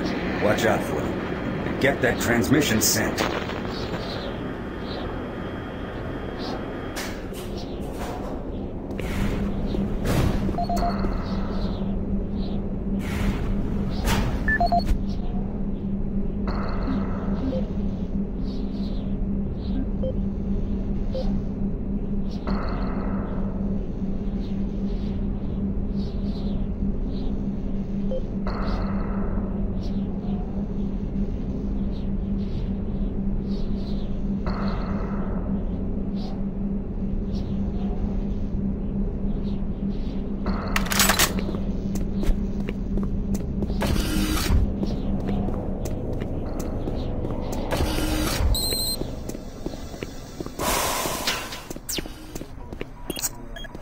Manual uplink established. Marine, you hear me? Back off from that console. Do not call for reinforcements. We don't know what the hell is going on here, and until we do, this area remains under UAC control. Cancel that transmission.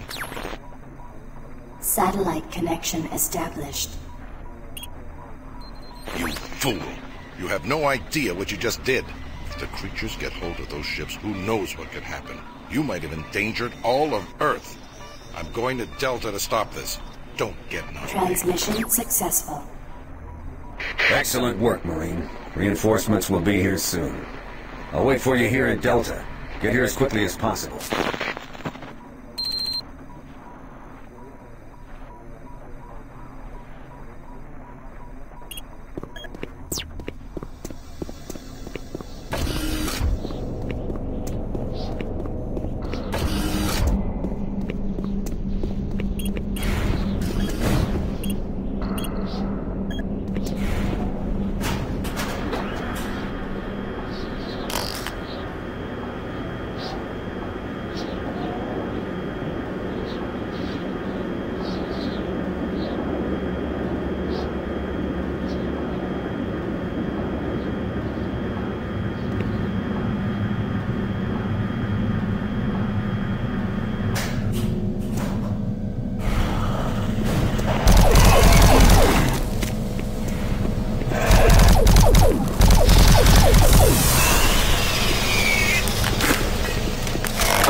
Warning. Flow control system failure.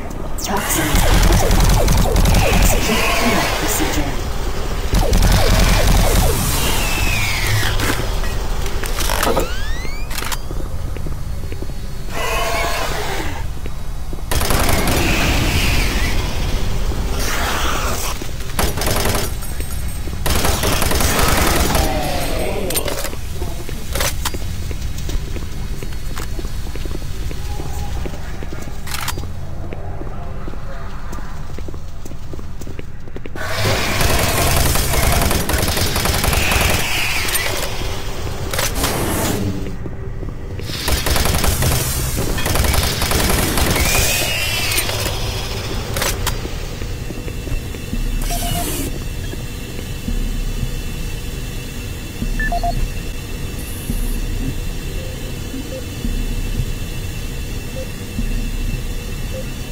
Welcome to the UAC Maintenance Department. This video will provide you with the necessary tools and information to do your job efficiently and safely. A safe worker is a happy worker, and your safety is our #1 priority at UAC. Observe all signs and follow all procedures to keep you and your coworkers out of harm's way. Cleanup is one of the most important aspects of what we do in maintenance. This phase of our job keeps everyone safe, and research has shown that working in a clean and toxic-free environment has a positive benefit on overall productivity. Power generation on Mars produces 2 byproducts, steam and green goo. We vent the steam all over the base through vents, floor grates, cleverly placed pipes, and pretty much any place else. The goo is a result of the MFS process reacting with core elements in the Martian soil. It is not radioactive, but it is quite toxic. Remove all toxic spills at once. Hazmat suits are the best way to protect yourself when a spill occurs. And if you happen to come in contact with the goo, report immediately to a medical station for a scrub down. After a few days in confinement, you should be ready to report back to work. Report any rule violations to your immediate supervisor. And don't forget to read your employee handbook for additional rules and information. This is the audio log of Nicholas Edgway, member of UAC Mars Hazmat Response Team, dated October 1st, 2145. We have concluded that the Martian atmosphere is wreaking havoc on the exhaust valve seals in the standard number 5 disposal drums. The engineers cannot explain the high level of contaminants in our internal atmosphere. The air scrubbers and filtration systems all seem to be operating at normal levels, yet a small layer of particulate is making it into the storage areas. That is what caused the lockdown yesterday. EAP Director Charles Hollis informs me that the personnel won't be harmed by these contaminants in the air, but we've seen that they do cause a corrosive reaction when introduced to the rubber compounds used in the storage systems. Effective immediately, all number 5 disposal drums must be locked away in at least a Class 2 rated transport medium.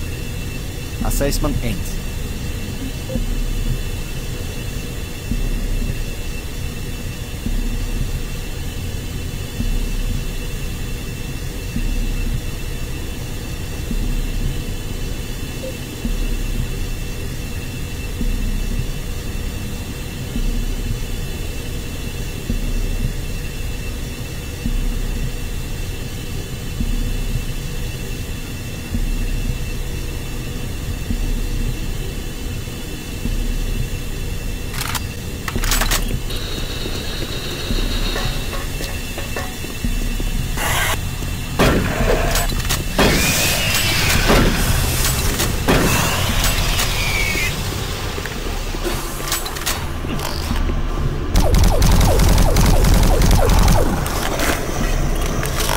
Station shut down.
progress, are we? And in such a hurry to find us, to find me. There's no need to rush. I am everywhere, and everything here is mine. We thank you for alerting the fleet, for warning them. You're such a fool. They're racing here, racing to us, and we are waiting. Waiting for them to fall into their worst nightmare. They will join my legion, and with their ships, I will bring this hell to Earth. You won't live to see it, and you will die long before you have a chance to warn them. Attention. Initiating pump station 1B.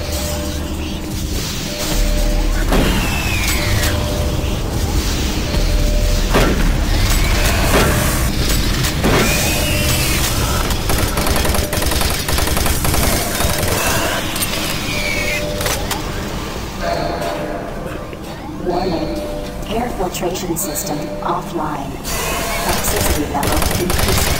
There's nothing left for you but a slow death as your lungs fill with toxic gases.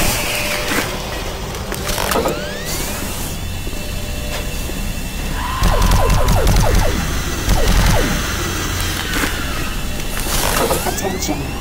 Due to the threat of external contamination, hazard doors sealed.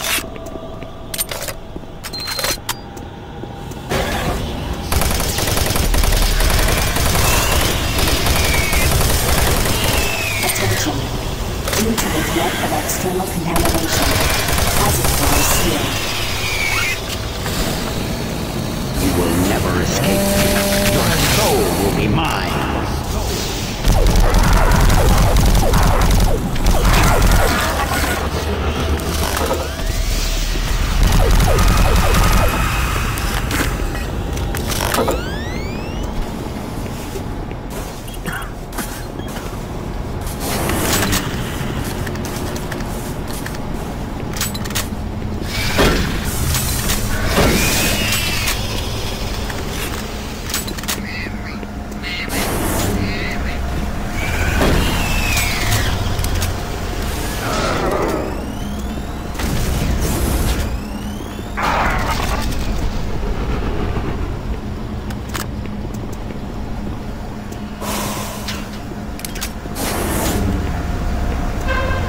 Warning.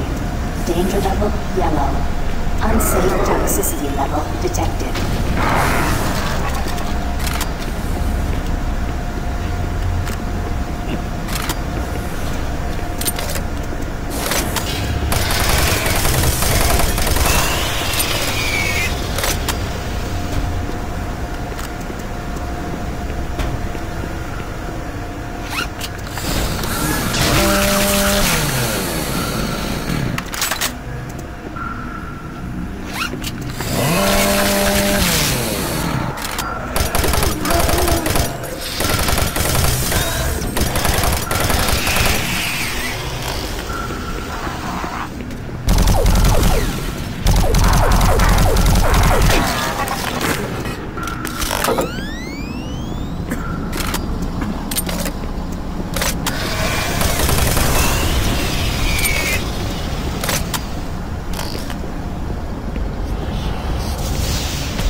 destroy him.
Warning. Danger level orange. Unsafe toxicity level detected.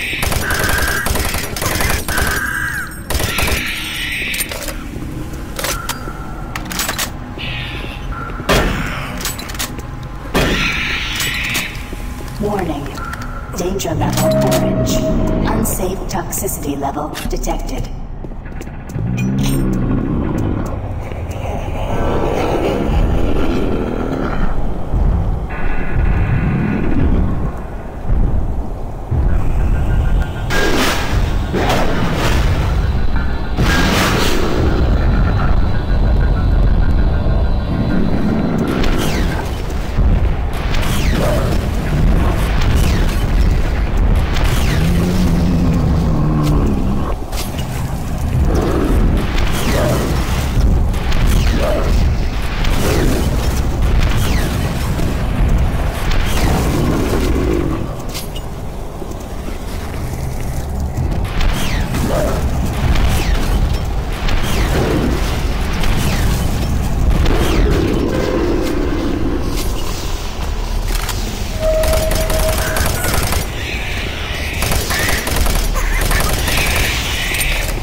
Death will not be your end. Your soul will burn in hell forever. Lethal toxicity level detected. Air scrubber 1 air scrubber activated. 3 activated. Attention. Air filtration system activated. Toxicity level decreasing.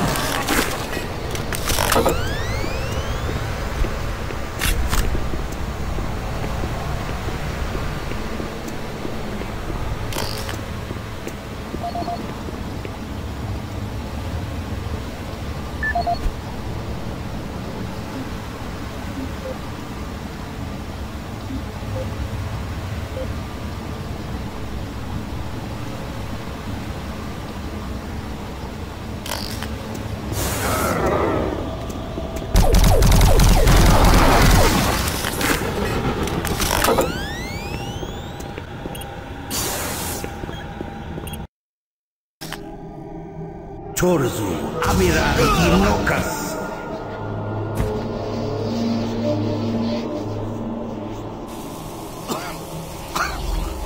Rise, rise, Quas Mir Yalopan.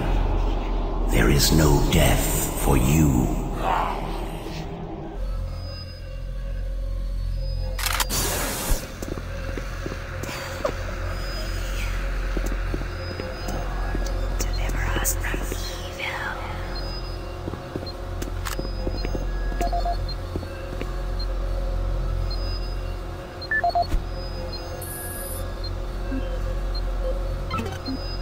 This is the audio log of Engineer Sam Harding, dated April 5th, 2145. I have just completed repairs on the magnetic locks and have significantly reprogrammed the pressure sensors on the monorail systems. My fellow engineers and I are confident that the accident of last week will never happen again. The accident should never have happened in the first place. The internal sensors led the computers to believe that there was a vacuum inside the vehicle. Unfortunately, the computer decided that the only way to fix this pressure discrepancy was to open all doors in an attempt to equalize pressure with the outside.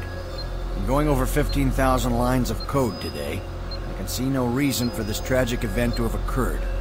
But somehow, the logs show the discrepancy is clear as day. Honestly, this looks to me like another case of a solid system going to hell in a handbasket.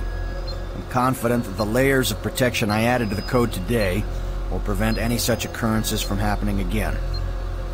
I'm off to meet Engineer Jim Torben at the access doors to the Delta Complex platform to try and troubleshoot a faulty track sensor that's been causing the door to stick.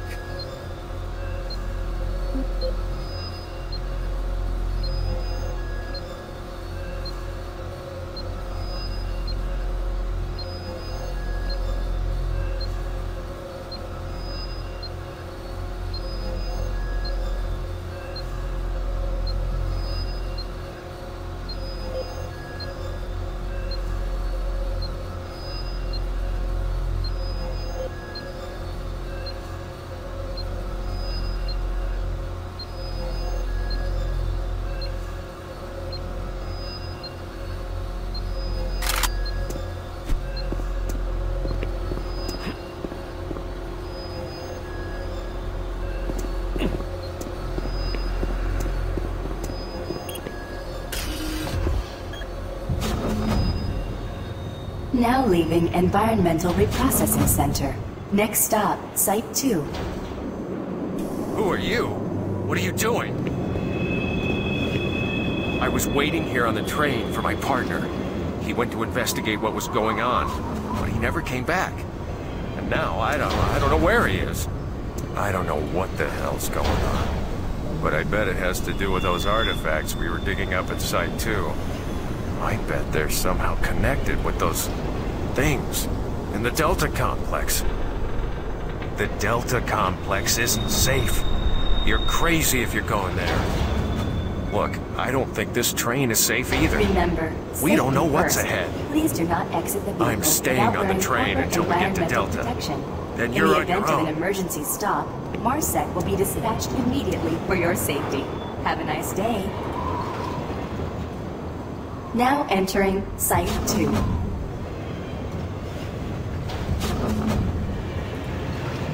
Warning, airlock malfunction. Please contact engineering to facilitate repairs. Thank you, and have a nice day.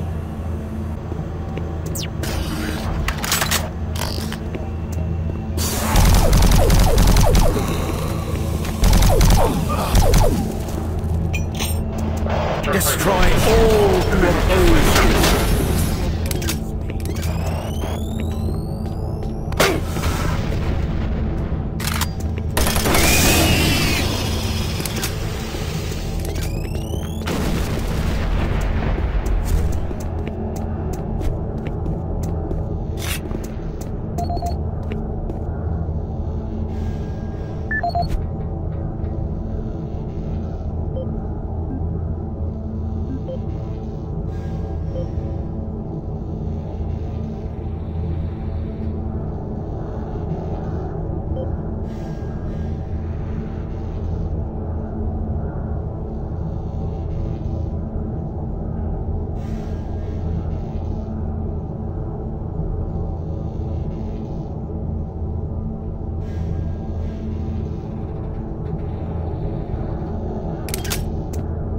Engineering, please report to Site 2 access ramp.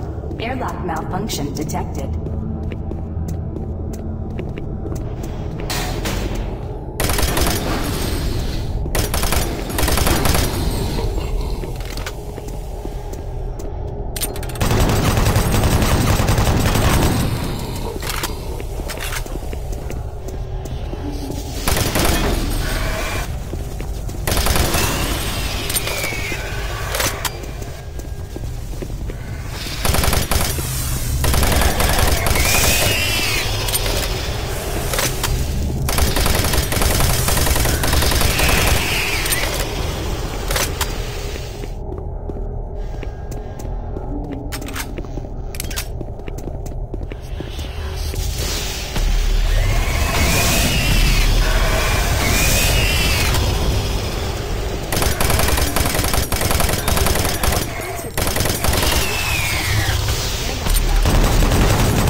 This is the audio log of Charles Hollis, EAP Director, dated September 5th, 2145.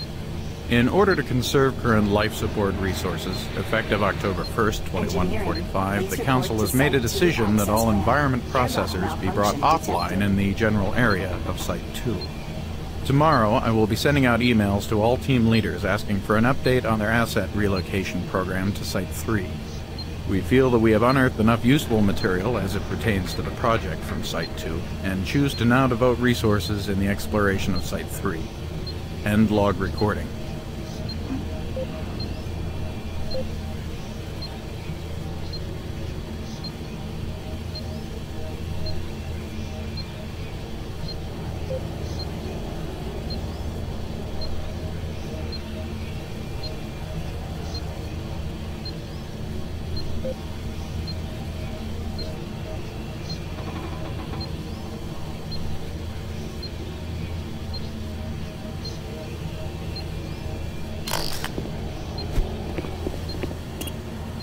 Engineering, please report to Site 2 access ramp. Airlock malfunction detected.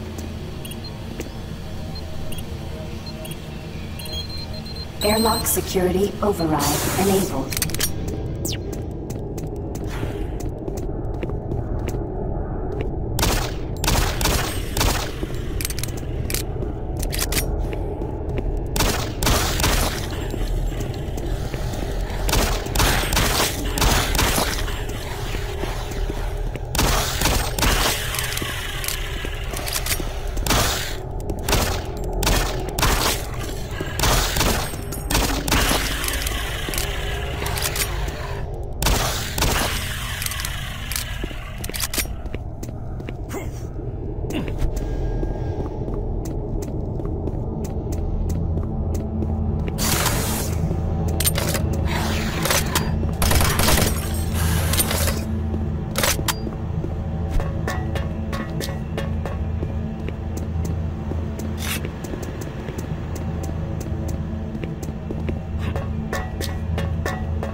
Now leaving Site 2. Next stop, Delta Complex.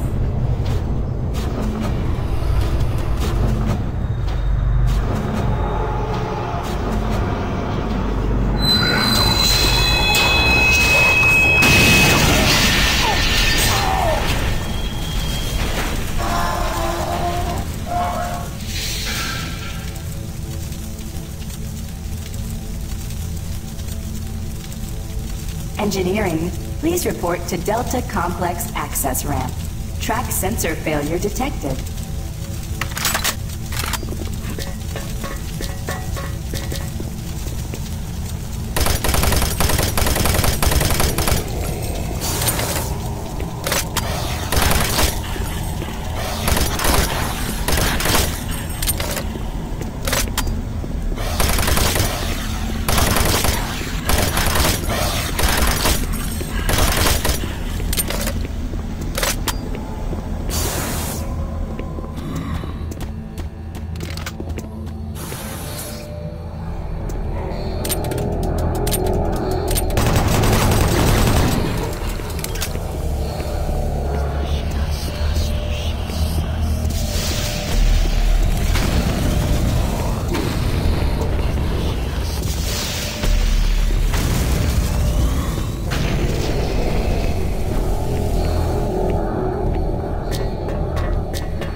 destroy him.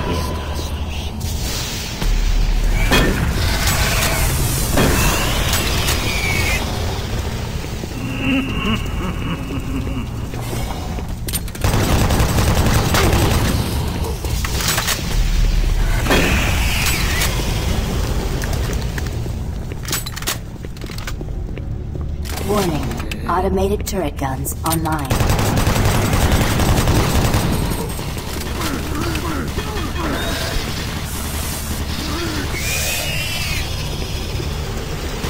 Warning. Automated turret guns online.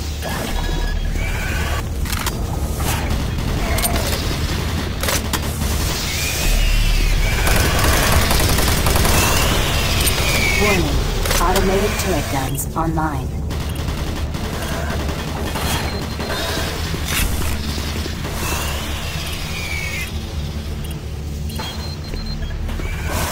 Warning. Automated turret guns online.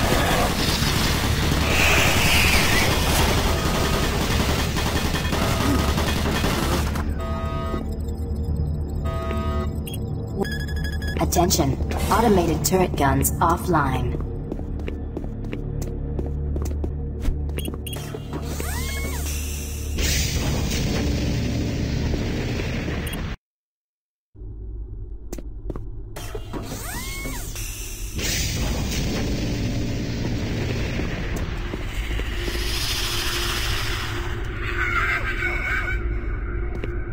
Emergency power only.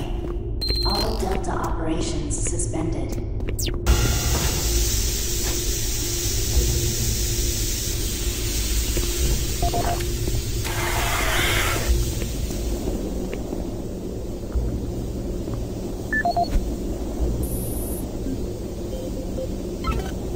This is the audio log of Robert Price, Delta Operational Director in charge of personnel, recruitment, evaluation, and placement.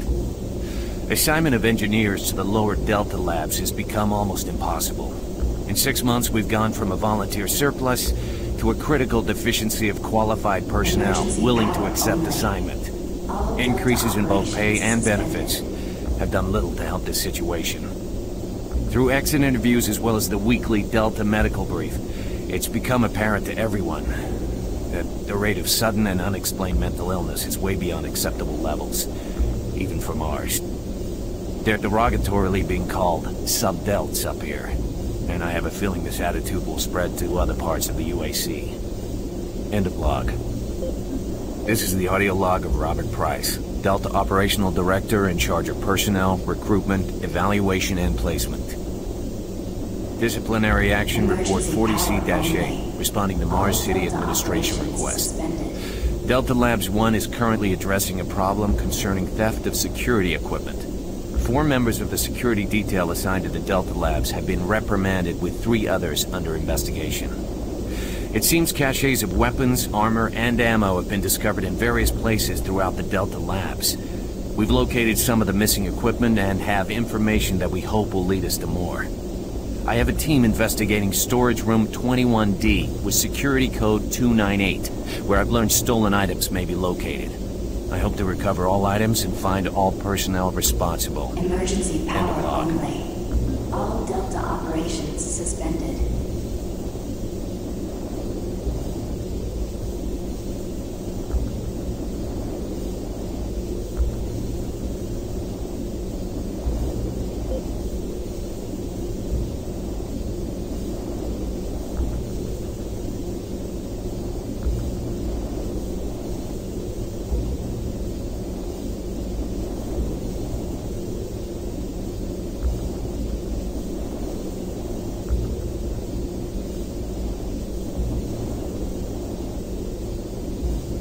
Emergency power only. All Delta operations suspended.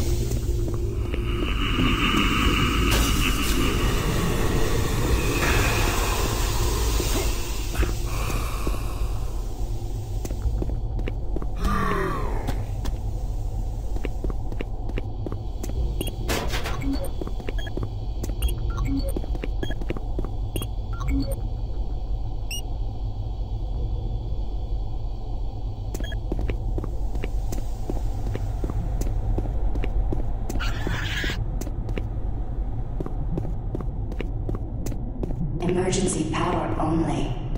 All Delta operations suspended. Systems down.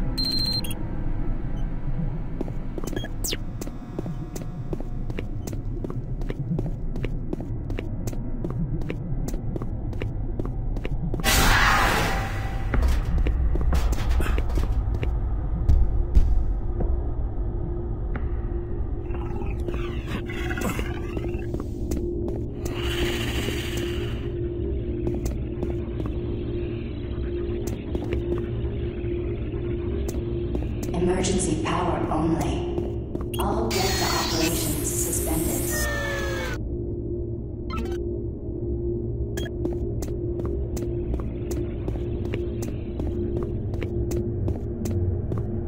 Help me. Watch us, O Lord.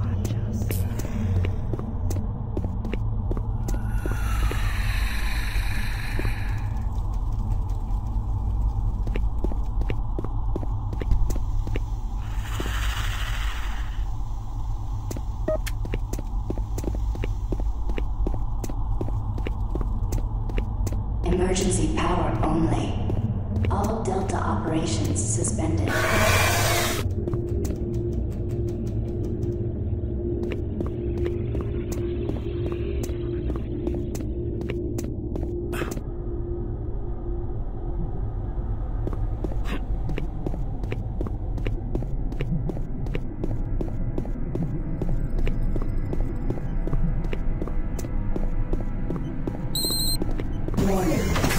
Reactor core offline. Follow safety procedure. Orange.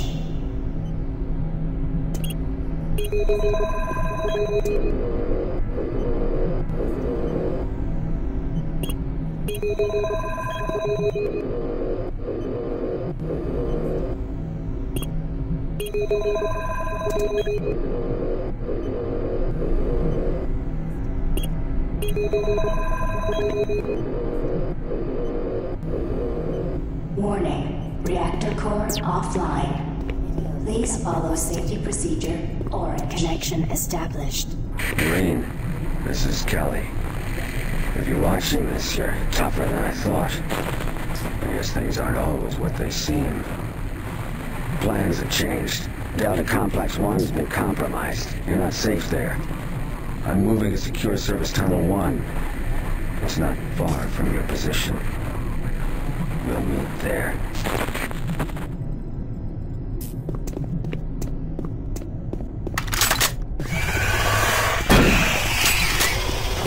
Warning, reactor core offline.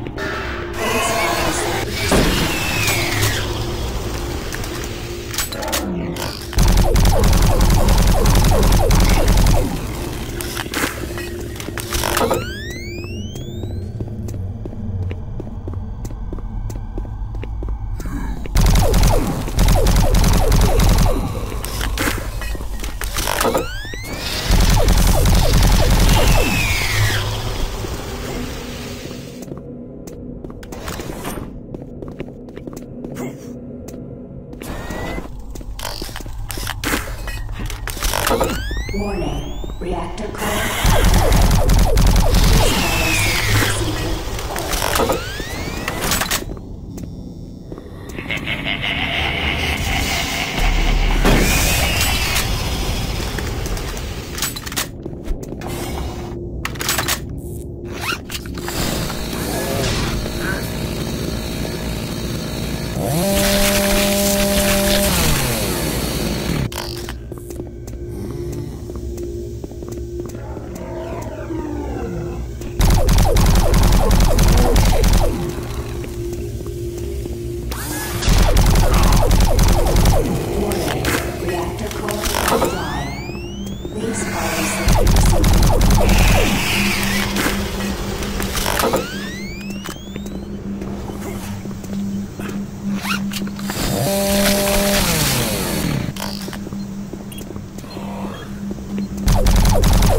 Your friends are with me now.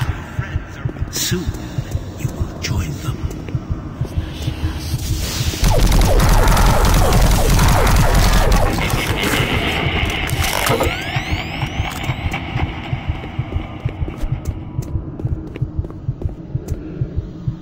Warning. Reactor core offline. Please follow safety procedure orange.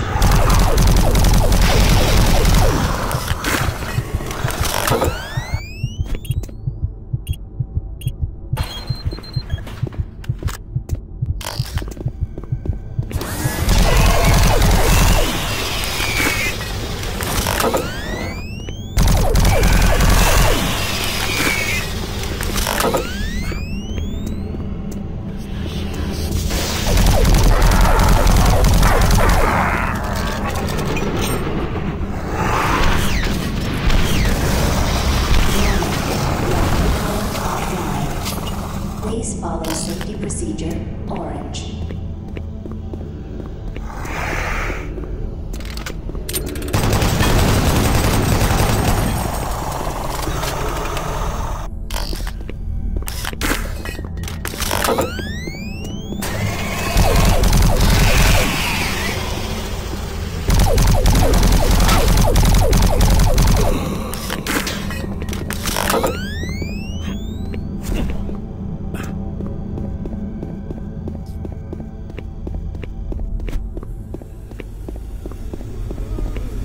Warning. Reactor core offline. Please follow safety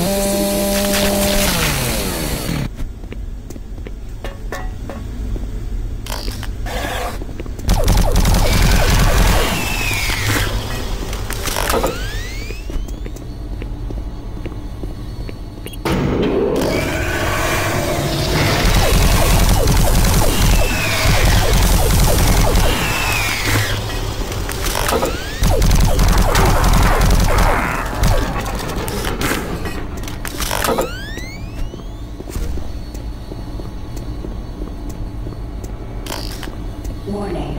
Reactor core offline. Please follow safety procedure.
Attention, reactor core online.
This is the audio log of Medical Supervisor Peter Raleigh, dated October 29th, 2145.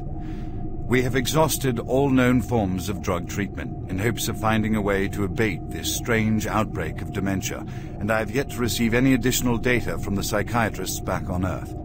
Options are quickly dwindling. Approximately 80% of all extraplanar participants exhibit signs of mild neuroses within the first 48 hours after returning from their expeditions. Within 72 hours, 75% of patients exhibit extreme signs of paranoid delusion and violence. We have isolated these cases in hopes of finding the pathogen. As yet, we can find no biological contaminants that would lead to such drastic changes in cognitive processing. It seems that whatever this pathogen is, it attacks higher brain functions and only leaves more basal functions in the lower brain stem. We've witnessed that a high percentage of subjects lose ability for rational thought and communication skills, and then the physical changes become evident. Subjects in this group appear to atrophy.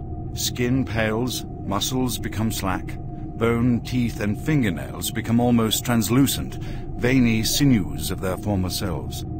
I have never seen anything like this in my career. Our observations continue. This is the audio log of Medical Supervisor Peter Raleigh, dated November 1st, 2145.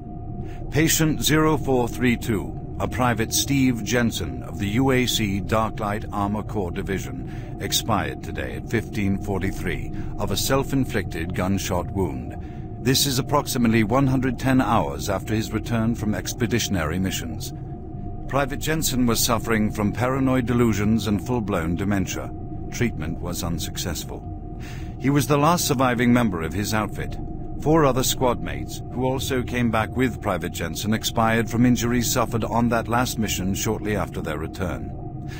Before his death, Private Jensen was heard screaming in both English and other languages.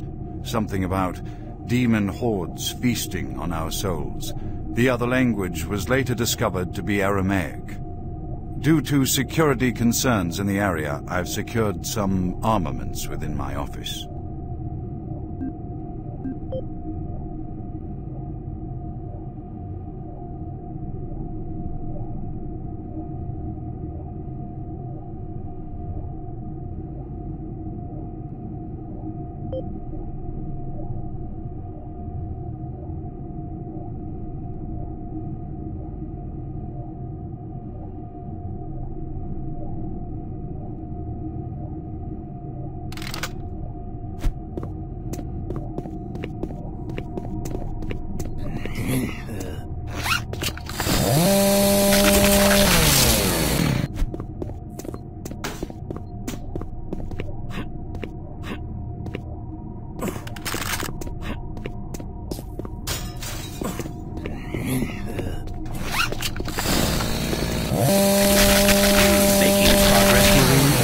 Journey is futile.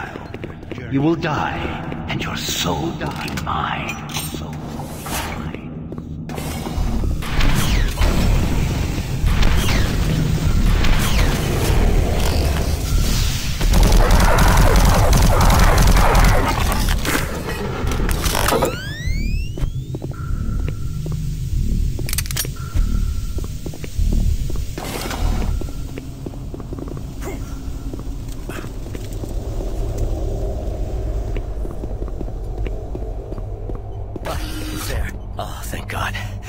You're not one of them. I thought everyone else was gone.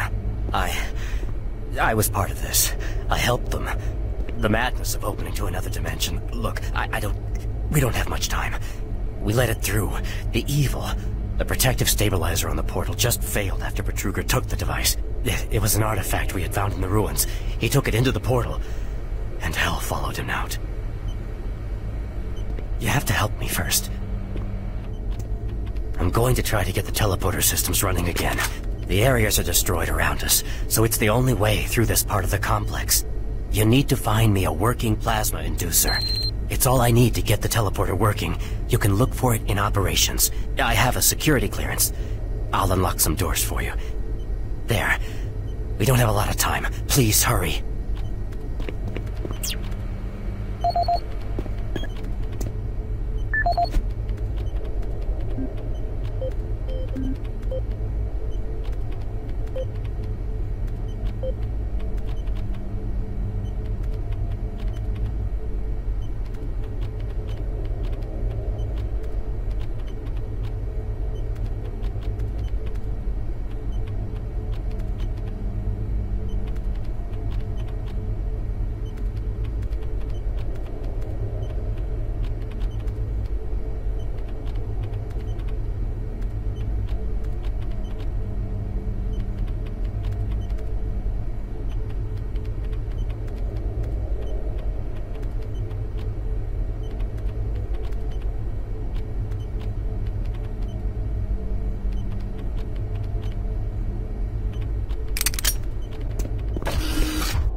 As requested, the following is my initial feedback on my first trip through the portal. Private First Class Frank Cinders, dated October 15th, 2145. I don't know exactly where to begin. Obviously, I survived the first trip and feel no worse for the wear. I'm not feeling any of the symptoms reported by the others who have gone in before me, but I'm at a point where I'm still trying to process everything. Thankfully, the place looks deserted and devoid of any life, but the flames and heat and stench of the place, it smells of death, decay, and burnt flesh. Tomorrow we're going back in with some of the eggheads, Science Division, to start securing forward positions, and we expect to start sending out the mapping droids at the same time. I must admit on a personal note that I've got a really bad feeling about this. I don't understand what we're doing there or what we hope to prove. PFC Cinders, signing off.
Warning.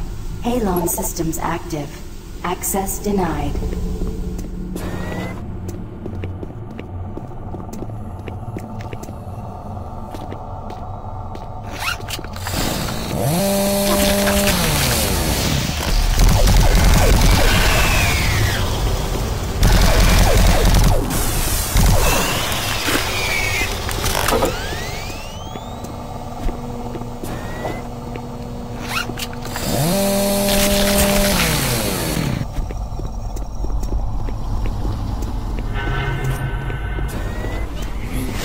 Report 16-8, dated November 2nd, 2145. Private Jensen was suffering from paranoid delusions and full-blown dementia. Treatment was unsuccessful.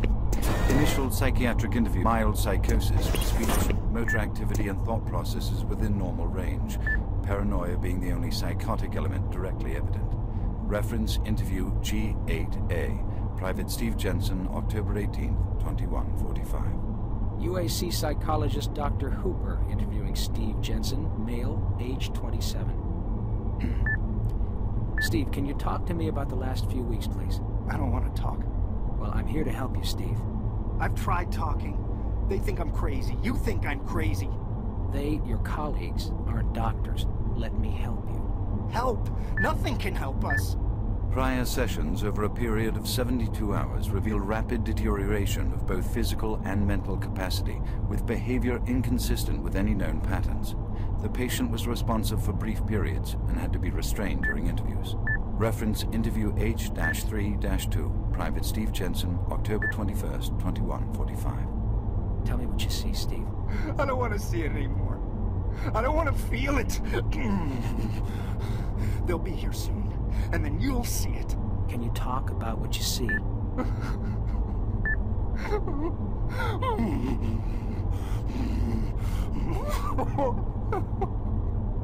Steve? Patient unresponsive. Terminating interview. We have exhausted all known forms of drug treatment in hopes of finding a way to abate this strange outbreak of dementia, and I have yet to receive any additional data from the psychiatrists back on Earth. Options are quickly dwindling.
Airlon systems deactivated.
Audio log for Phil Wilson, medical technician, Delta Labs, October 20th, 2145.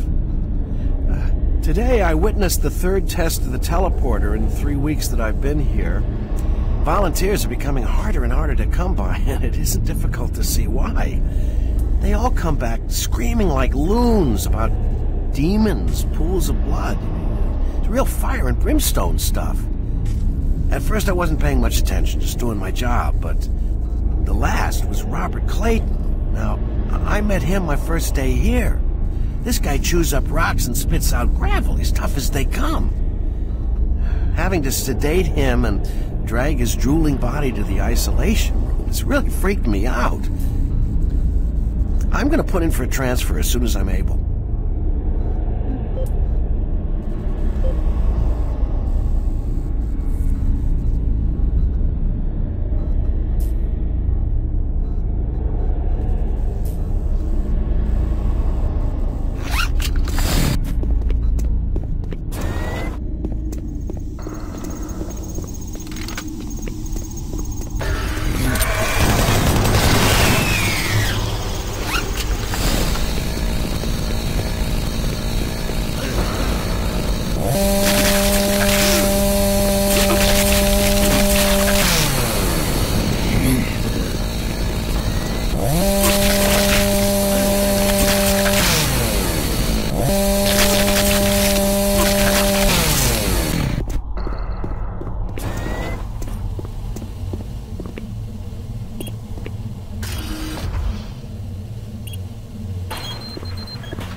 That will get the teleporter working again. Now, you don't have much time. You're going to need to teleport across the containment chamber. It's the only way through this part of the complex.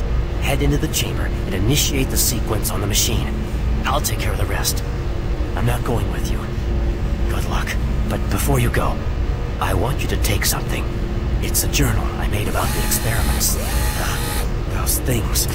It's all there. It'll explain everything. Get it to someone so this never happens again.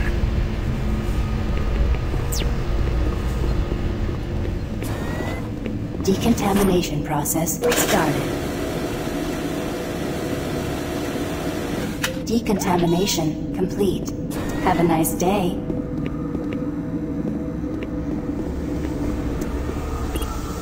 Systems activated. Teleportation will commence in T-3, 2, 1.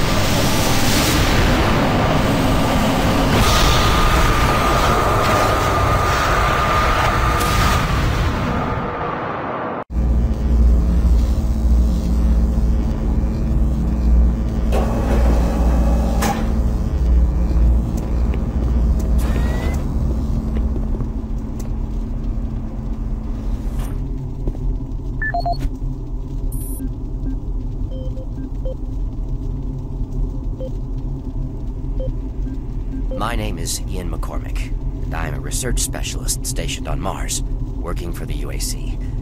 My primary job is, or rather was, to assist Dr. Malcolm Betruger in a variety of experiments, though for the past year we've been focusing almost exclusively on teleportation. I don't know if I'll make it out of here alive, so I'm recording this video log to let someone know what happened, and with that knowledge, prevent it from happening again.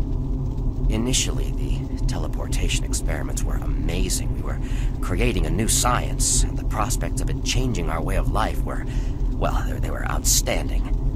I was proud to be associated with such an amazing project and someone as talented as Dr. Betruger. We noticed early on, probably before we had completed maybe a dozen successful tests, that there was a variable delay during the teleportation. The objects are broken down at the quantum level, transported, and then reassembled. Each stage of the process should have been instantaneous, but it wasn't, and we didn't know why. We sent a video drone through and were shocked at the images it sent back. Just a few frames of video right before the drone came back through showed what appeared to be several sets of eyes looking directly at the probe. We had just found a living, breathing creature that was not human. Betruger immediately sent out a request for volunteers. He specifically wanted UAC security force members because he wanted to capture one of these creatures. I've made a lot of mistakes, but I am most ashamed of my involvement during the next phase. To get medical clearance to send human subjects through the device, I doctored up several of our reports to indicate that we had performed living tissue experiments. I did not regret it at the time, but a few days later, when our third test subject came back, he was chewing off his own fingers. It seemed he was clinically insane. We started sending teams in, about once every 2 days. The teams were reporting nightmarish experiences and sightings of things that ultimately made us conclude that the other dimension was not just another dimension. It was hell, and the creatures we were bringing back, demons. And then Betruger, he went through the portal himself. I don't know what he was thinking. It was an unscheduled trip, and he just went, and we couldn't stop him. And when he came back, he had changed. He sounded and looked the same, but he just... I don't know, he was just different. And then he did the unthinkable. He took the Soul Cube, the device that was discovered in the ruins, into the portal. The portal stabilizers just started to fail, and then living hell erupted into the base. Oh, we were stupid for not destroying the portals as soon as we realized what was on the other side. Oh God, forgive me. I blame myself for my part in this. Please, someone, never let this happen again. I'm sorry, Ian McCormick.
You surprised me.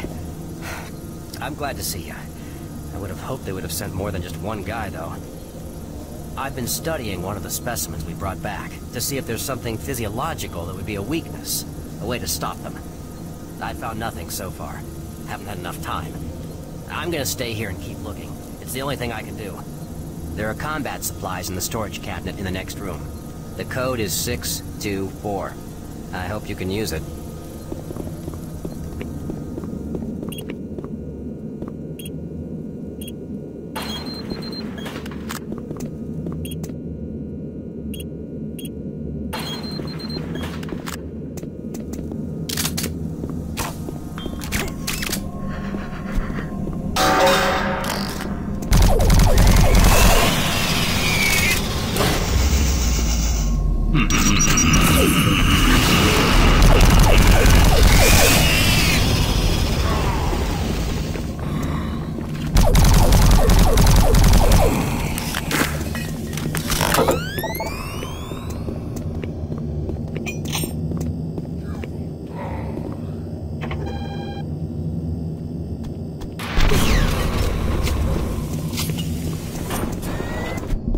Welcome to the Delta Complex Stasis Chambers. This facility was constructed to house and study the extra-dimensional beings, which were recovered during some of the first teleporter tests originating from Delta Level 3. While little is known about their native environment, the specimens appear to be common-based life forms with extremely high heat tolerances. The epidermal tissue is extremely resilient to abrasion or incision, which is complicated internal studies. Observational studies have shown incredible strength and agility, as well as the ability for some specimens to manifest and control cohesive plasma masses. The method by which these plasma masses are created is yet unknown. It is believed that the specimens possess a rudimentary intelligence and social structure, as was demonstrated during the first tragic expeditions.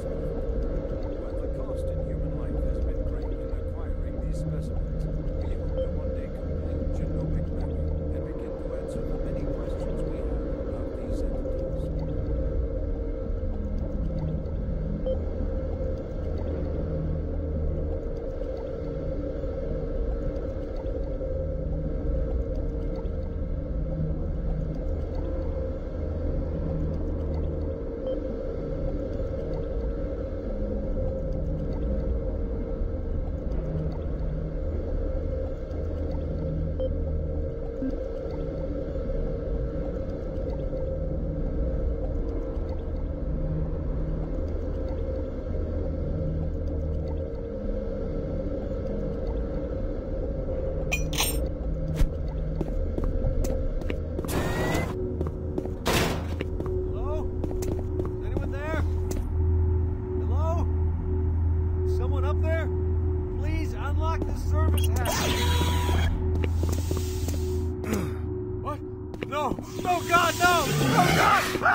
Welcome to the Delta Complex Stasis Chambers.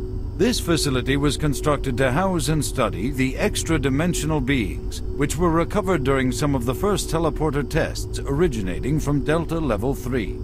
While little is known about their native environment, the specimens appear to be carbon-based lifeforms with extremely high heat tolerances. The epidermal tissue is extremely resilient to abrasion or incision, which has complicated internal studies. Observational studies have shown incredible strength and agility, as well as the ability for some specimens to manifest and control cohesive plasma masses. The method by which these plasma masses are created is yet unknown. It is believed that the specimens possess a rudimentary intelligence and social structure, as was demonstrated during the first tragic expeditions through the portal. While the cost in human life has been great in acquiring these specimens, we hope to one day complete genomic mapping and begin to answer the many questions we have about these entities.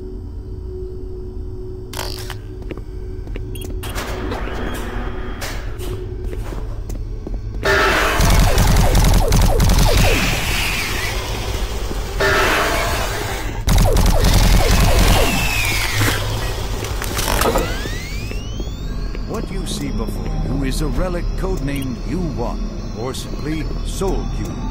It was discovered in 2104.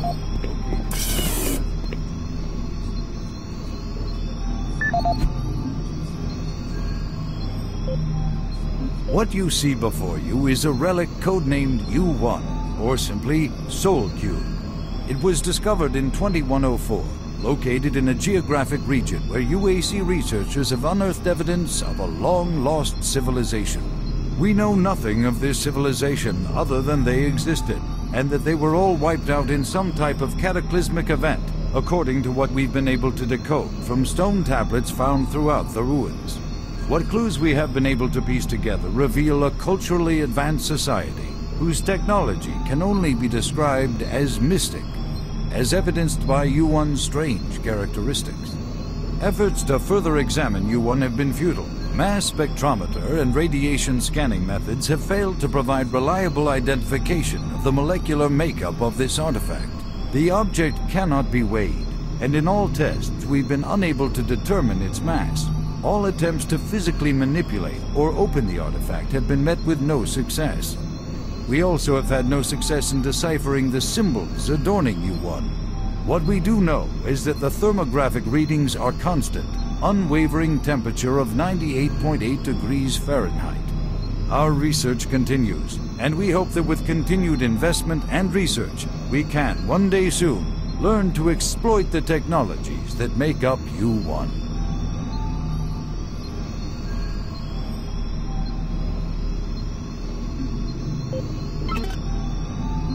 This is the audio log of Research Director Larry Bullman, October 19th, 2145. I've been examining the glyphs on the cube-shaped artifact, which some are calling the Soul Cube, and combined with previous research data, it is my conclusion the device is some sort of weapon.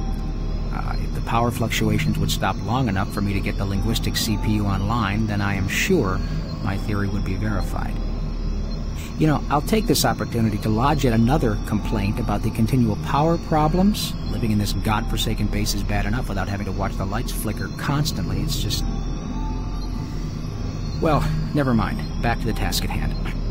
What I've deciphered so far is a bit, I must say, disturbing. It seems that when one has possession of the artifact, if one inflicts damage or possibly kills another being, it extracts power from that event somehow.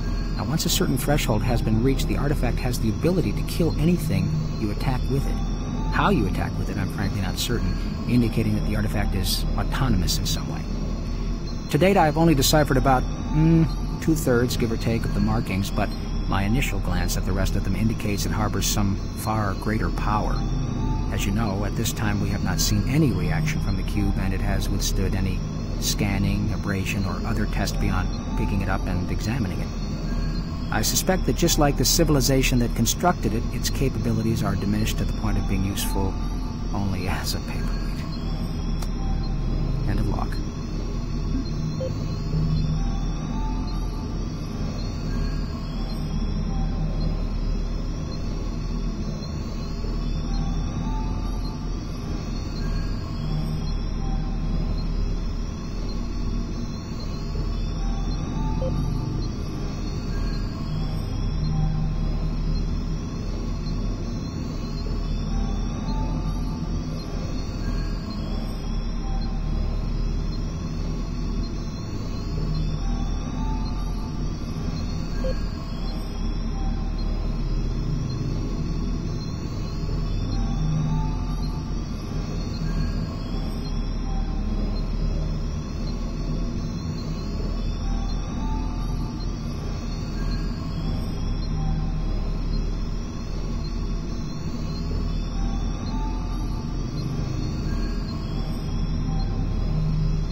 What you see before you is a relic codenamed U1, or Soul.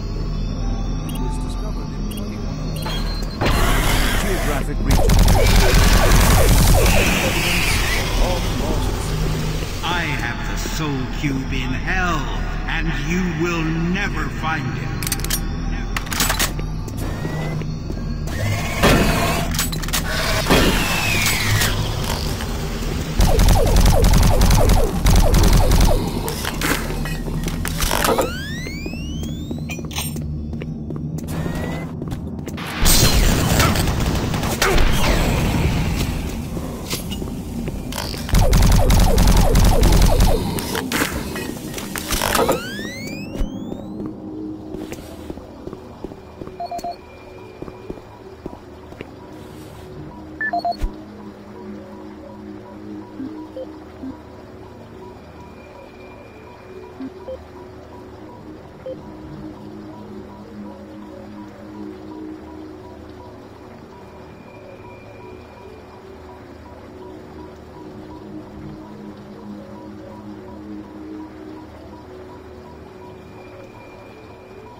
Access granted.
Destroy him.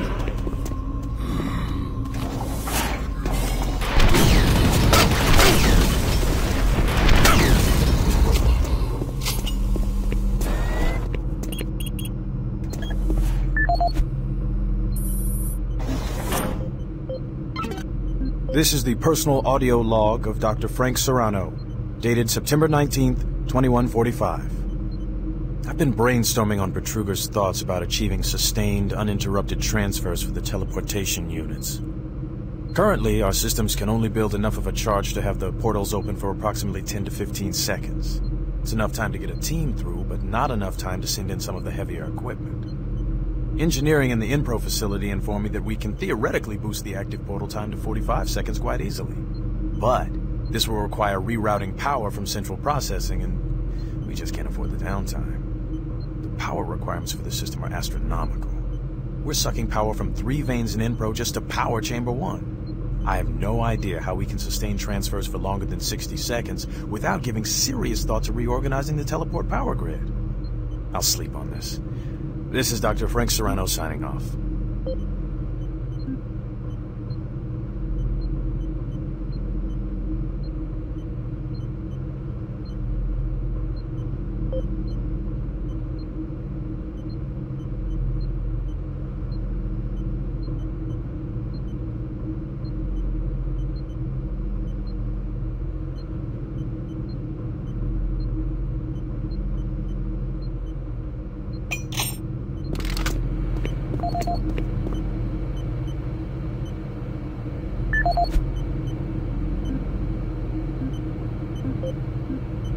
This is the audio log of Administrative Assistant Han Lee, dated October 16, 2145.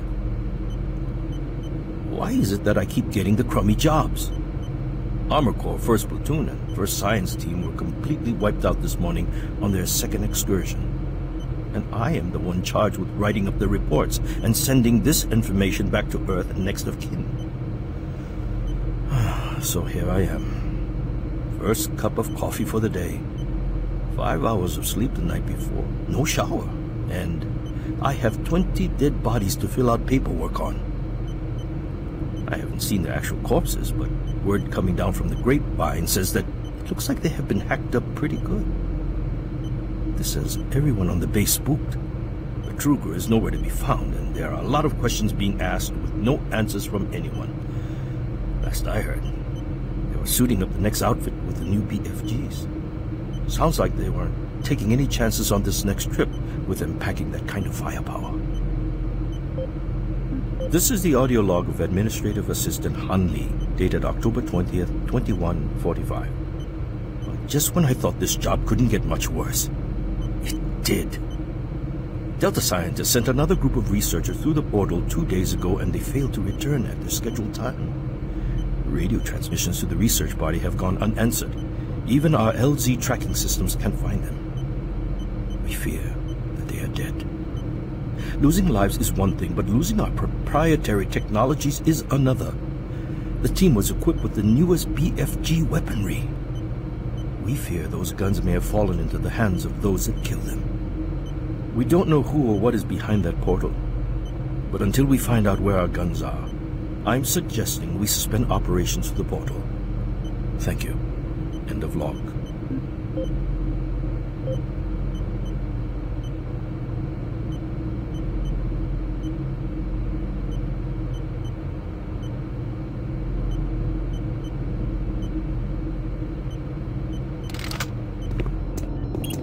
Decontamination chamber sequence initiated.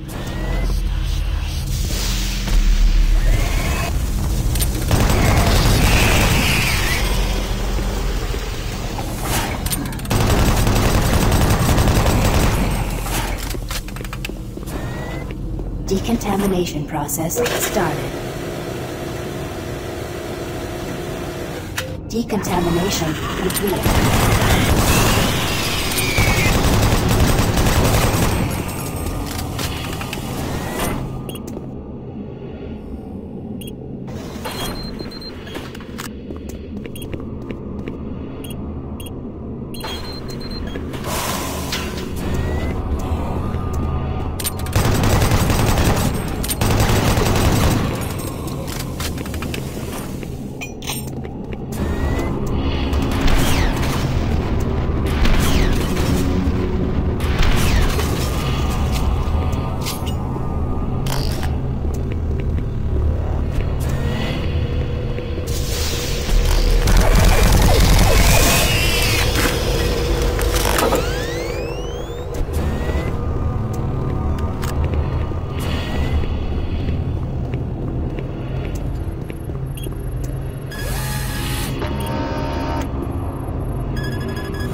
Please select teleport destination.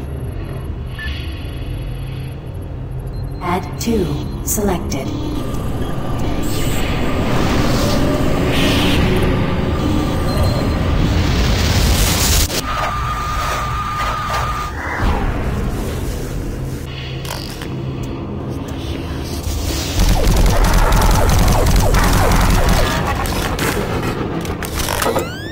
Decontamination process started. Decontamination. My patience with you is wearing thin.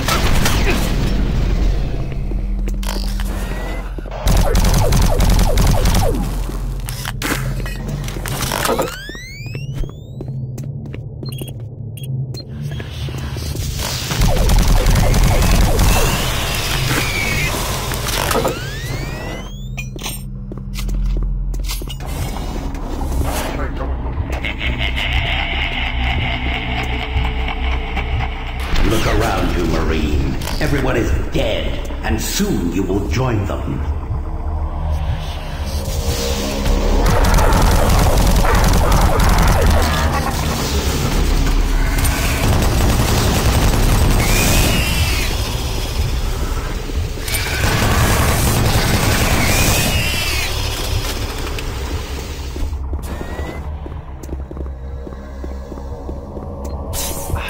Access granted.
Warning.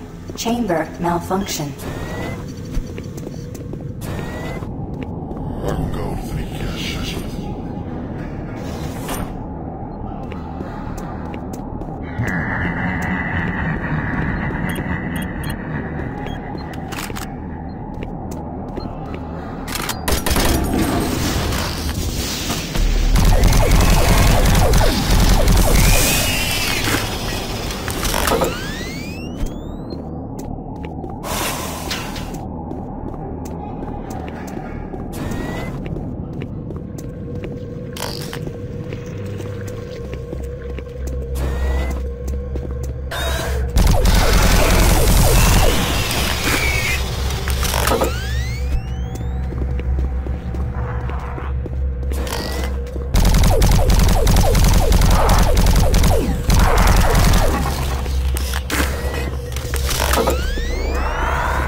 Please select teleport destination. Pad 3 selected.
Decontamination chamber sequence initiated.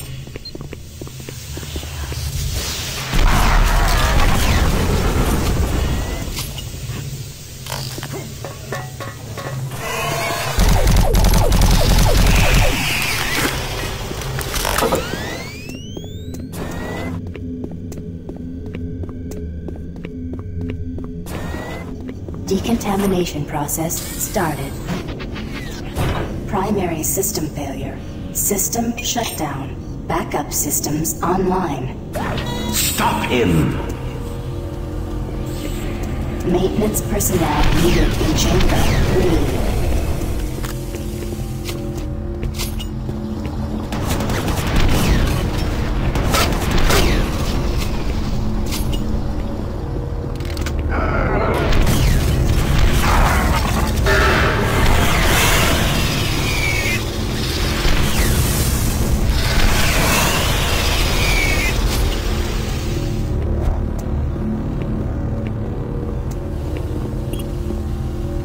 Pad 2 selected.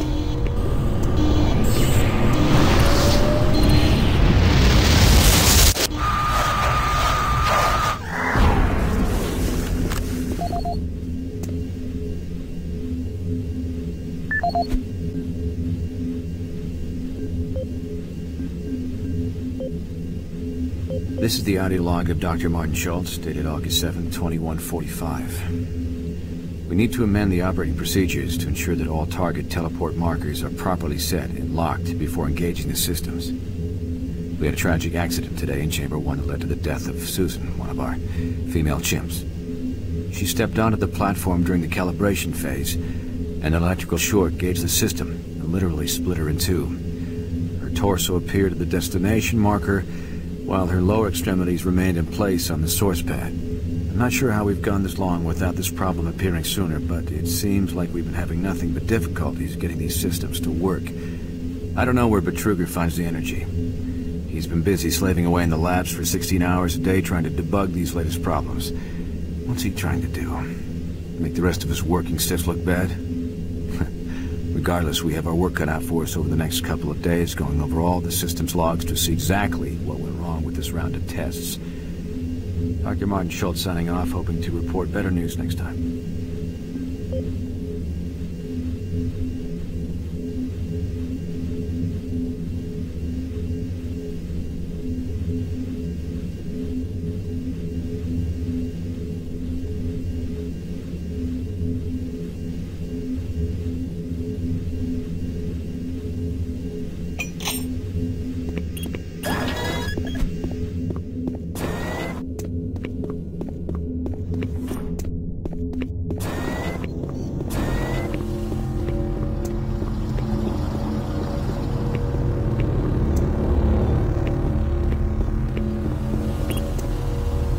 Pad 3 selected.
Pad 1 selected.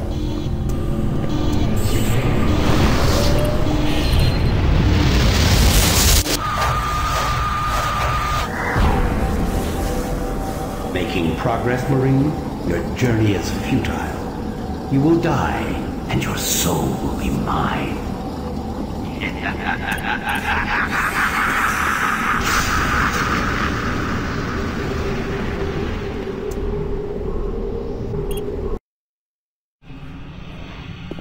You will never find the thing you seek. It is trapped in hell forever.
forever. Burn in hell forever.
This is the audio log of Research Specialist Simon Garlick, dated August 8th, 2145.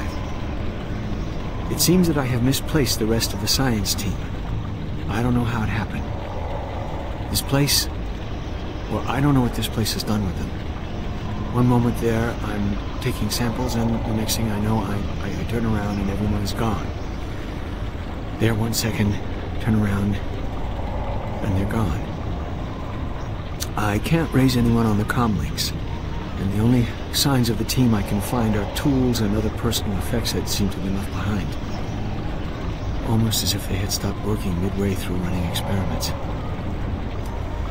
This place does funny things with your eyes and your perception of time. Hopefully, they just went into the next sector and are waiting for me to catch up. I am going off to find them now. This is Simon Garlick, signing off. This is the audio log of Research Specialist Simon Garlick, dated August 10th, 2145. It's been 2 days now since I've seen any other team members. I don't know how I've survived this long, or how I got away. They were just, torn apart.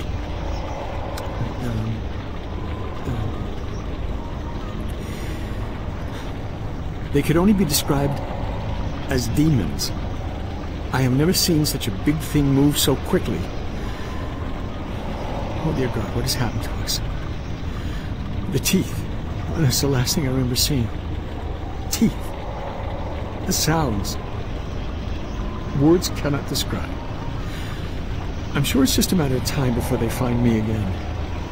I'm convinced they are toying with me, allowing me to stay 2 steps ahead of them.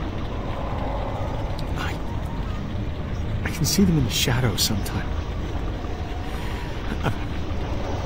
Why do they taunt me? I'm not sure how much longer I can...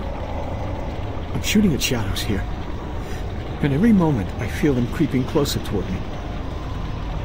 Oh God. Oh God, we should never have...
For every step you take, your soul moves closer to me.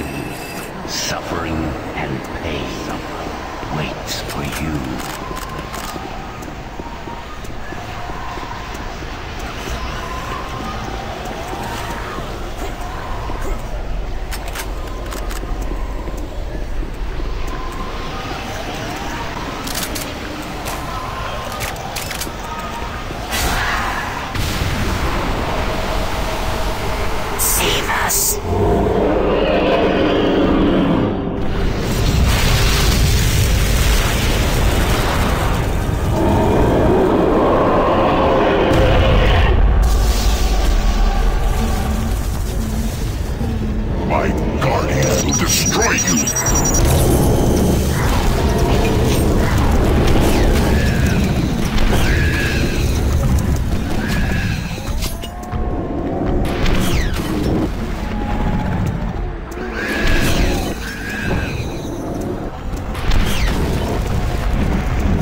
Hell no longer needs that portal to enter this world. The invasion you saw was only the first wave. The Hell Gate is capable of sending millions of my children into your world. Soon, the fleet from Earth will be here, and with their ships, we will bring this hell to Earth.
charge is gone.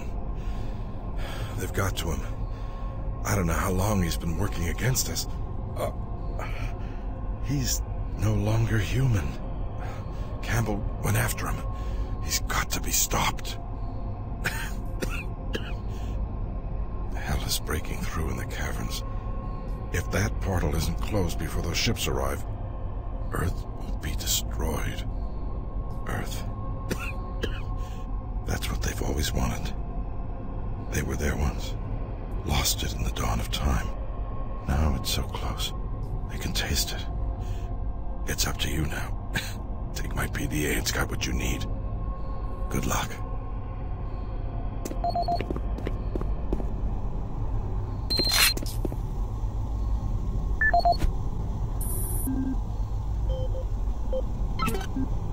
This is the audio log of Counselor Elliot Swan, dated November 15th, 2145. This entire research facility is in chaos. There's at least a 90% death rate among civilian personnel. Whatever Betruger unleashed is literally consuming the base. People have been turned into some sort of undead creatures that are relentless. Campbell and I are making our way towards the communications facility. We must stop all communications. If a distress call leaves the base, then everyone here and on Earth is doomed.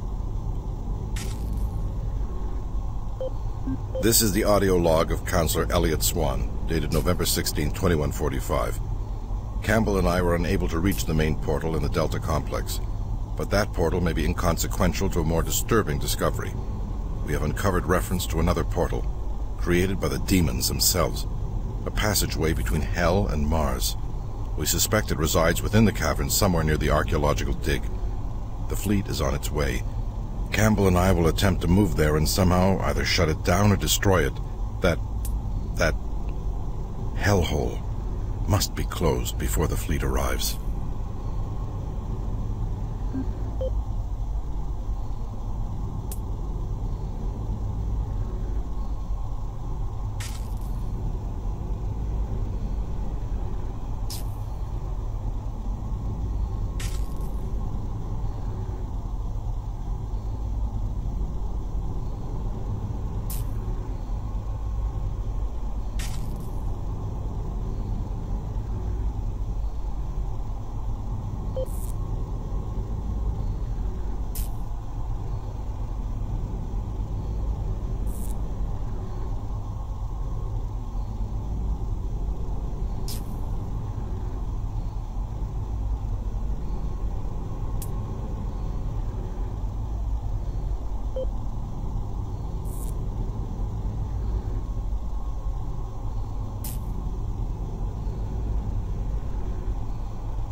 This is the audio log for Tony Bates, Mars Security IT Division, September 25th, 2145.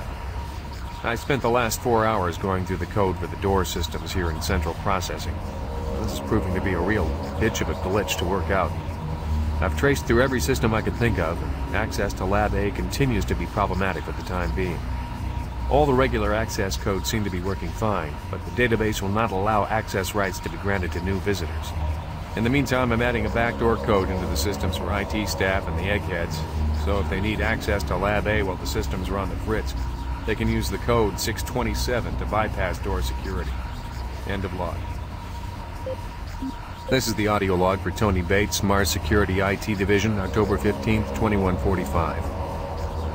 I resumed my investigation into case A-10982, the systems intrusion that took place in the CPU complex yesterday. All network traces seem to originate from an old system located in Site 2, Office S2-038. What is truly troubling is that engineering informs me electrical systems have been offline in that section for years, and were only reactivated this morning in order to prepare more storage space. I'm completely stumped on this one. How does a hack originate from a section of the base that has been out of commission for so long?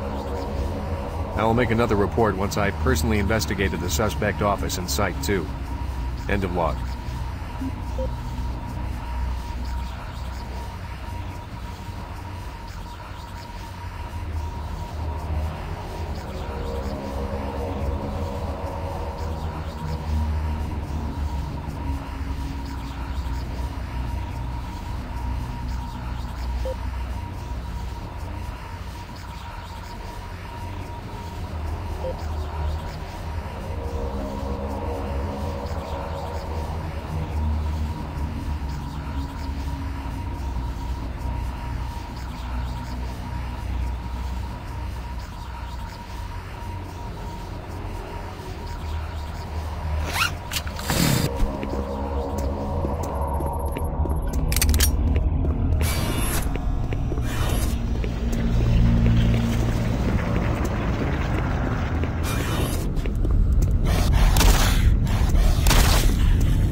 This is the audio log of Charlie Haskell, Delta Labs technician, dated September 23rd, 2145.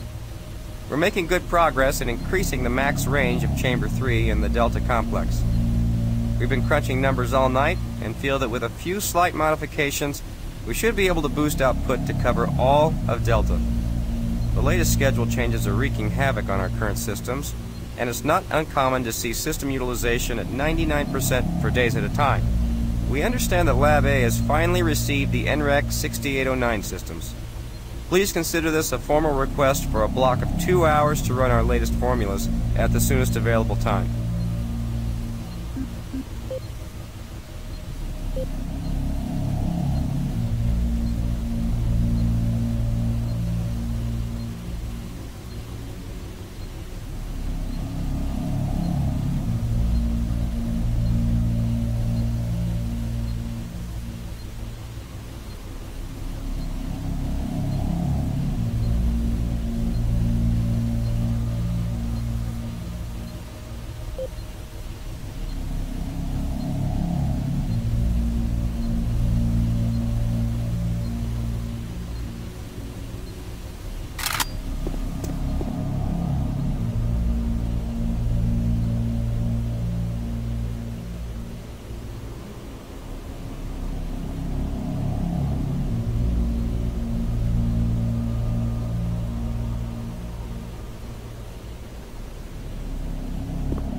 find him. My gun. He's got my gun.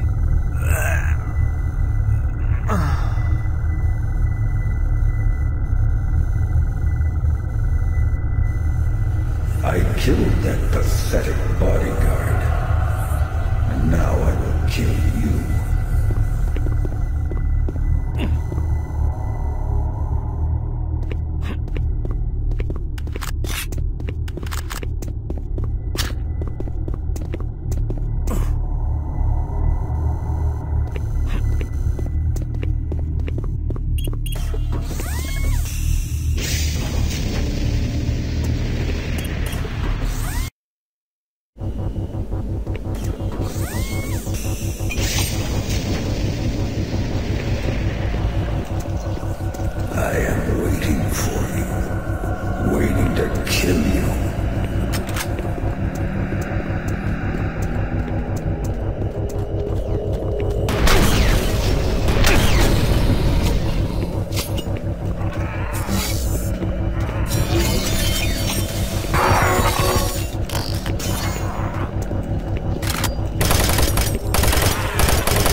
Security bridge in motion.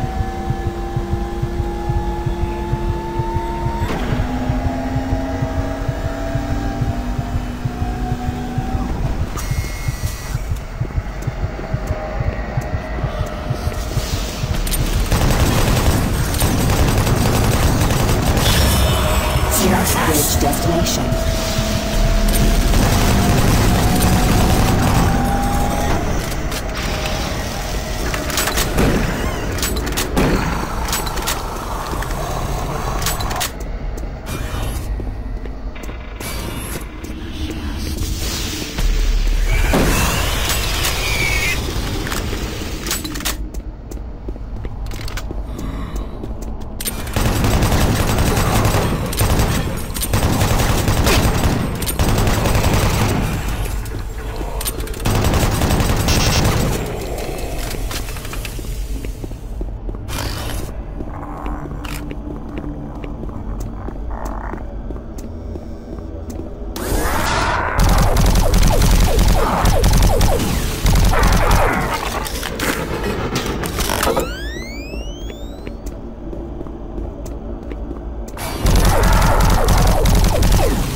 BFG-9000 is the most advanced firearm ever designed. Fully self-contained and deployed as a handheld platform, it is capable of an excessive amount of firepower. The BFG-9000 contains sophisticated friend or foe technology that discriminates targets in real time. Each projectile contains a small but very powerful computer core that actively maintains targeting and delivers a stream charge down each beam to soften targets. I can smell your fear.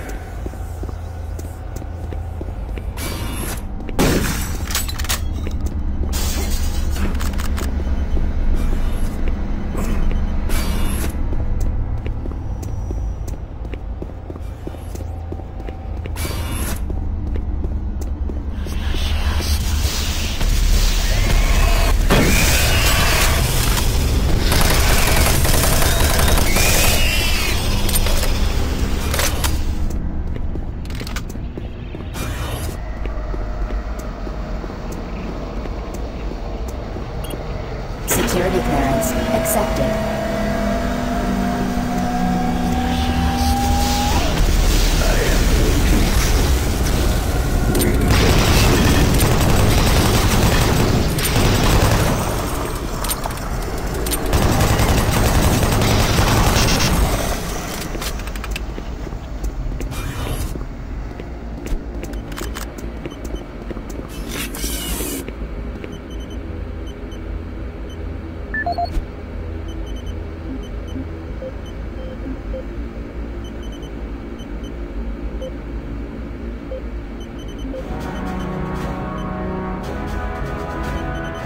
Representing the pinnacle of UAC research and design, the BFG-9000 is the most advanced firearm ever designed.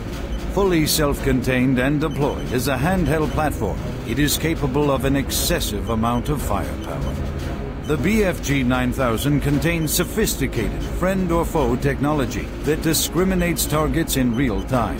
Each projectile contains a small but very powerful computer core that actively maintains targeting and delivers a stream charge down each beam to soften targets before detonation. The detonation stage of the projectile is devastating. Targets within 15 meters of the flashpoint are not likely to survive. While not recommended for small quarter combat, the BFG-9000 is ideal in the field and against multiple targets. The only foreseeable defense is small arms ballistics. If the projectile is destroyed before exploding, the computer core cannot process the final fusion reaction, resulting in a less than optimal detonation. For more information, contact the UAC's Advanced Weapons Department.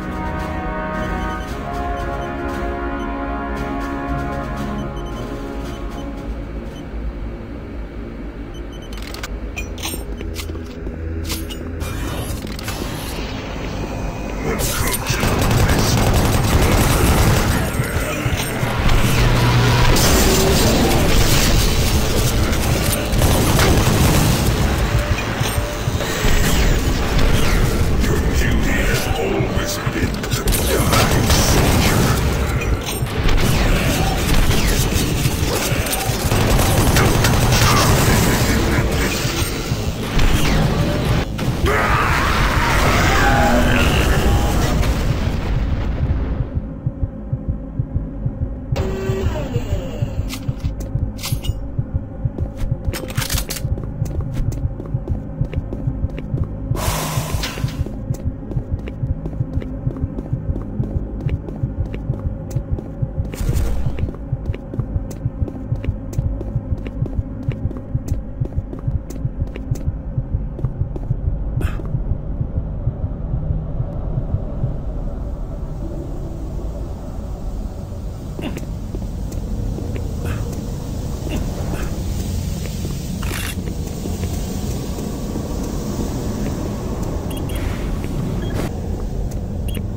This is the Scientific Journal of Dr. Richard Davis, dated August 8, 2145. We've just broken through to a new chamber, and I think I found the map alluded to on one of the tablets.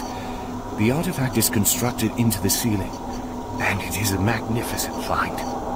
It appears to be made of some crystalline material, and even after all this time, it is still emitting a soft glow. The markings on it were strangely familiar when I first observed it, and after digitizing it and analyzing it, I'm certain this is a map of our solar system. It seems to show a connection between Mars and Earth.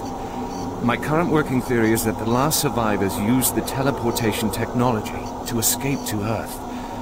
The ramifications of this are overwhelming. This may end up proving that we are actually descendants of this race, and what we are exploring is our own history. I'm going to report my findings as soon as we finish the excavation, and they should show up in corporate within a few days. These are truly exciting times. Log out.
Researchers use this information.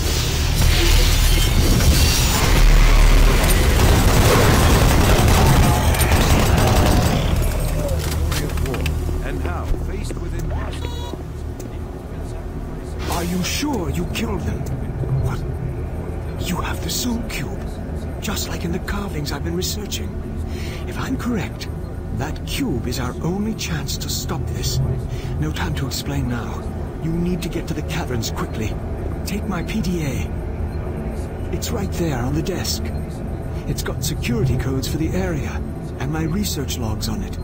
It'll help. I can't go with you. I need to finish my work here. Good luck.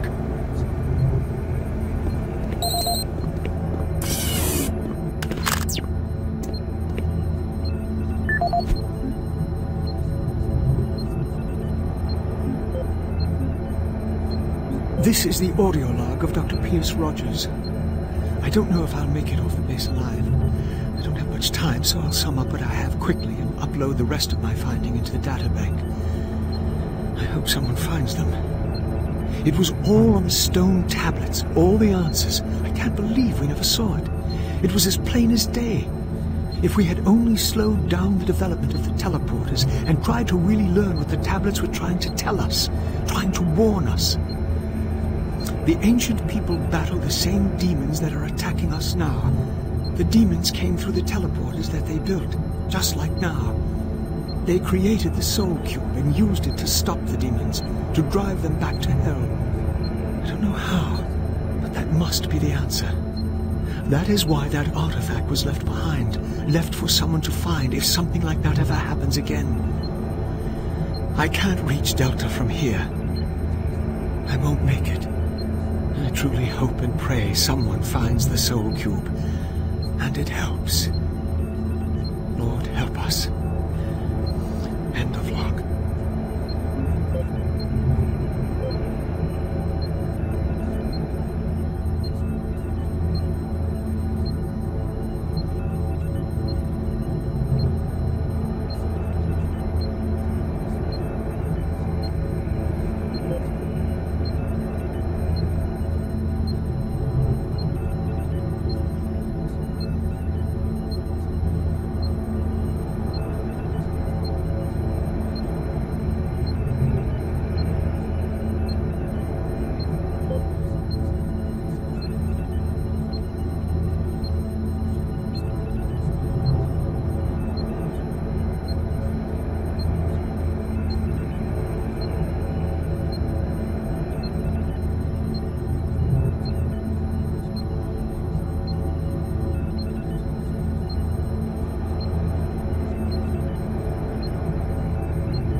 This is Dr. Pierce Rogers, lead archaeologist currently stationed on Mars.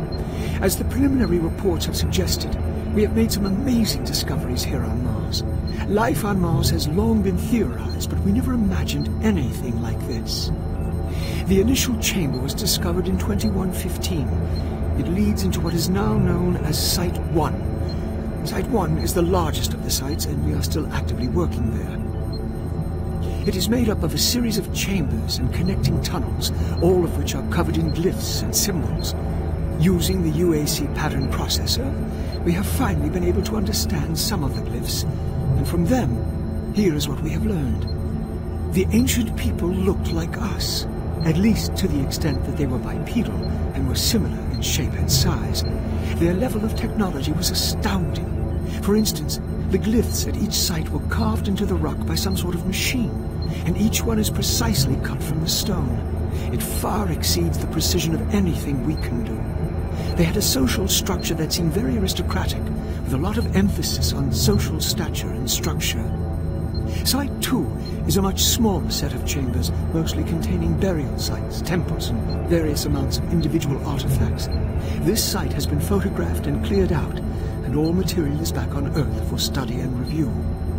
Site 3 produced our prize artifact, what we call the Soul Cube. If you have read or seen the other material, you probably know that this once grand civilization was attacked by some unknown force, and if we can believe what is written in stone, they sacrificed most of their society to drive the invaders back. There are additional reports filed on the Soul Cube with Central Administration. We also recovered several other device-type artifacts. They are not as ornate as the Soul Cube, but each appears unique. We are still learning how to interpret all of the glyphs, and hopefully, once we have that completed, the science teams can provide more detailed information on their technology. Now, these are truly unique and special times for archaeologists. Faced with impossible odds.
Freight loader returning to station.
Service lift called to station.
Who are you?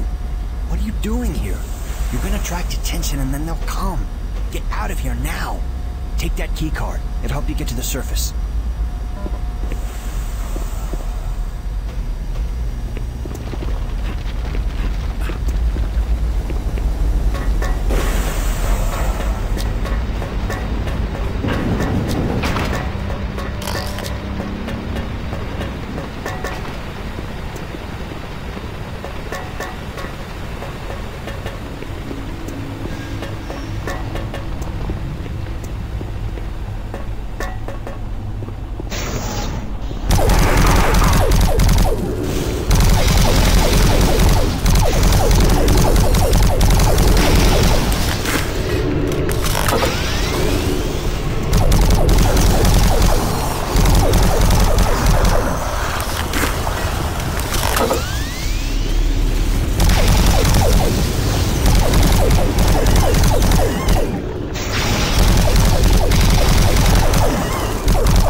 Audio report regarding dangerous working conditions in caverns below Delta. This is Bob Cody. Today is October 18th, 2145. My crew's been rewiring the generators as ordered for the last several days. We can't finish the work. We're stopping after today. This job ain't worth dying for. We'll be collecting our gear and tying down what we can. We call them howlers because that's how they start. First the howling gets louder, the screaming, then shaking earth. Mars quakes, throws everything around. Makes walking on the catwalks impossible and working with voltage stupid. The noise is as if some of the guys spooked, and I don't blame them. Nothing natural about what we've heard. If someone can figure out what's causing the howlers, I'll get the crew to finish the job. Till then, we'll be available for a new assignment tomorrow.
setting new standards in both archaeological discovery and analysis. The UAC is proud to showcase the latest findings on 4 unique and fascinating artifacts.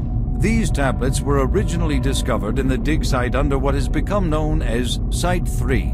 Subsequent examination of the surrounding area and carbon dating of the tablets brought UAC researchers to the conclusion that the tablets belonged to a civilization that existed millennia ago and were placed in a holy burial ground of some sort. Utilizing the best minds in linguistics and UAC proprietary pattern recognition software, the tablets were exhaustively examined. What we found was fantastic. The first tablet provided us with a wealth of scientific data, specifically detailing the mathematical concepts behind teleportation. UAC researchers use this information as the cornerstone for building the Delta teleportation devices. The second and third tablets illustrate an epic story, a story of war, and how, faced with impossible odds, the ultimate sacrifice of an entire race to achieve victory. The fourth tablet details how the essence of each individual was captured and placed in the artifact we now refer to as the Soul Cube. This device was wielded by their mightiest warrior, and with it he banished the invading horde forever.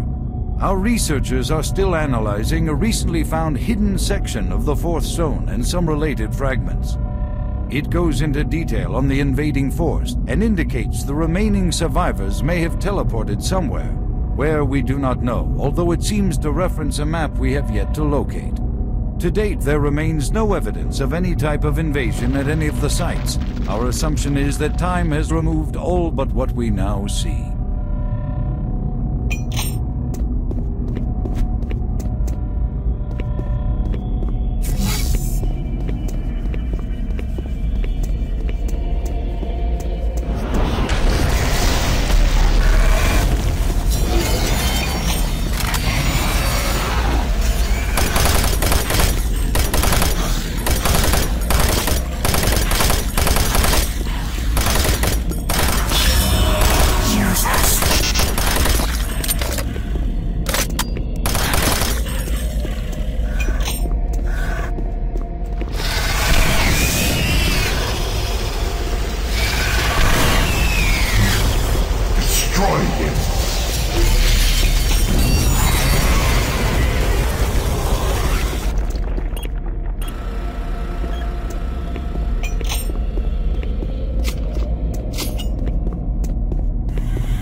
So you've made it this far.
me a visual status? Echo 1, this is Recon Zulu. We've got massive damage all over the base. This place looks like hell. I've got life signs on the bioscanner. Eyes sharp. Echo 1, we've got a survivor, a Marine. Corporal, you hear me? You alright? Can you hear me? Echo 1, this is Recon Zulu. Prepare for medevac. Copy that. Have you located Counselor Swan? Yes, sir. He's dead. Roger, Recon 1. What about Dr. Betruger? He's nowhere to be found, sir.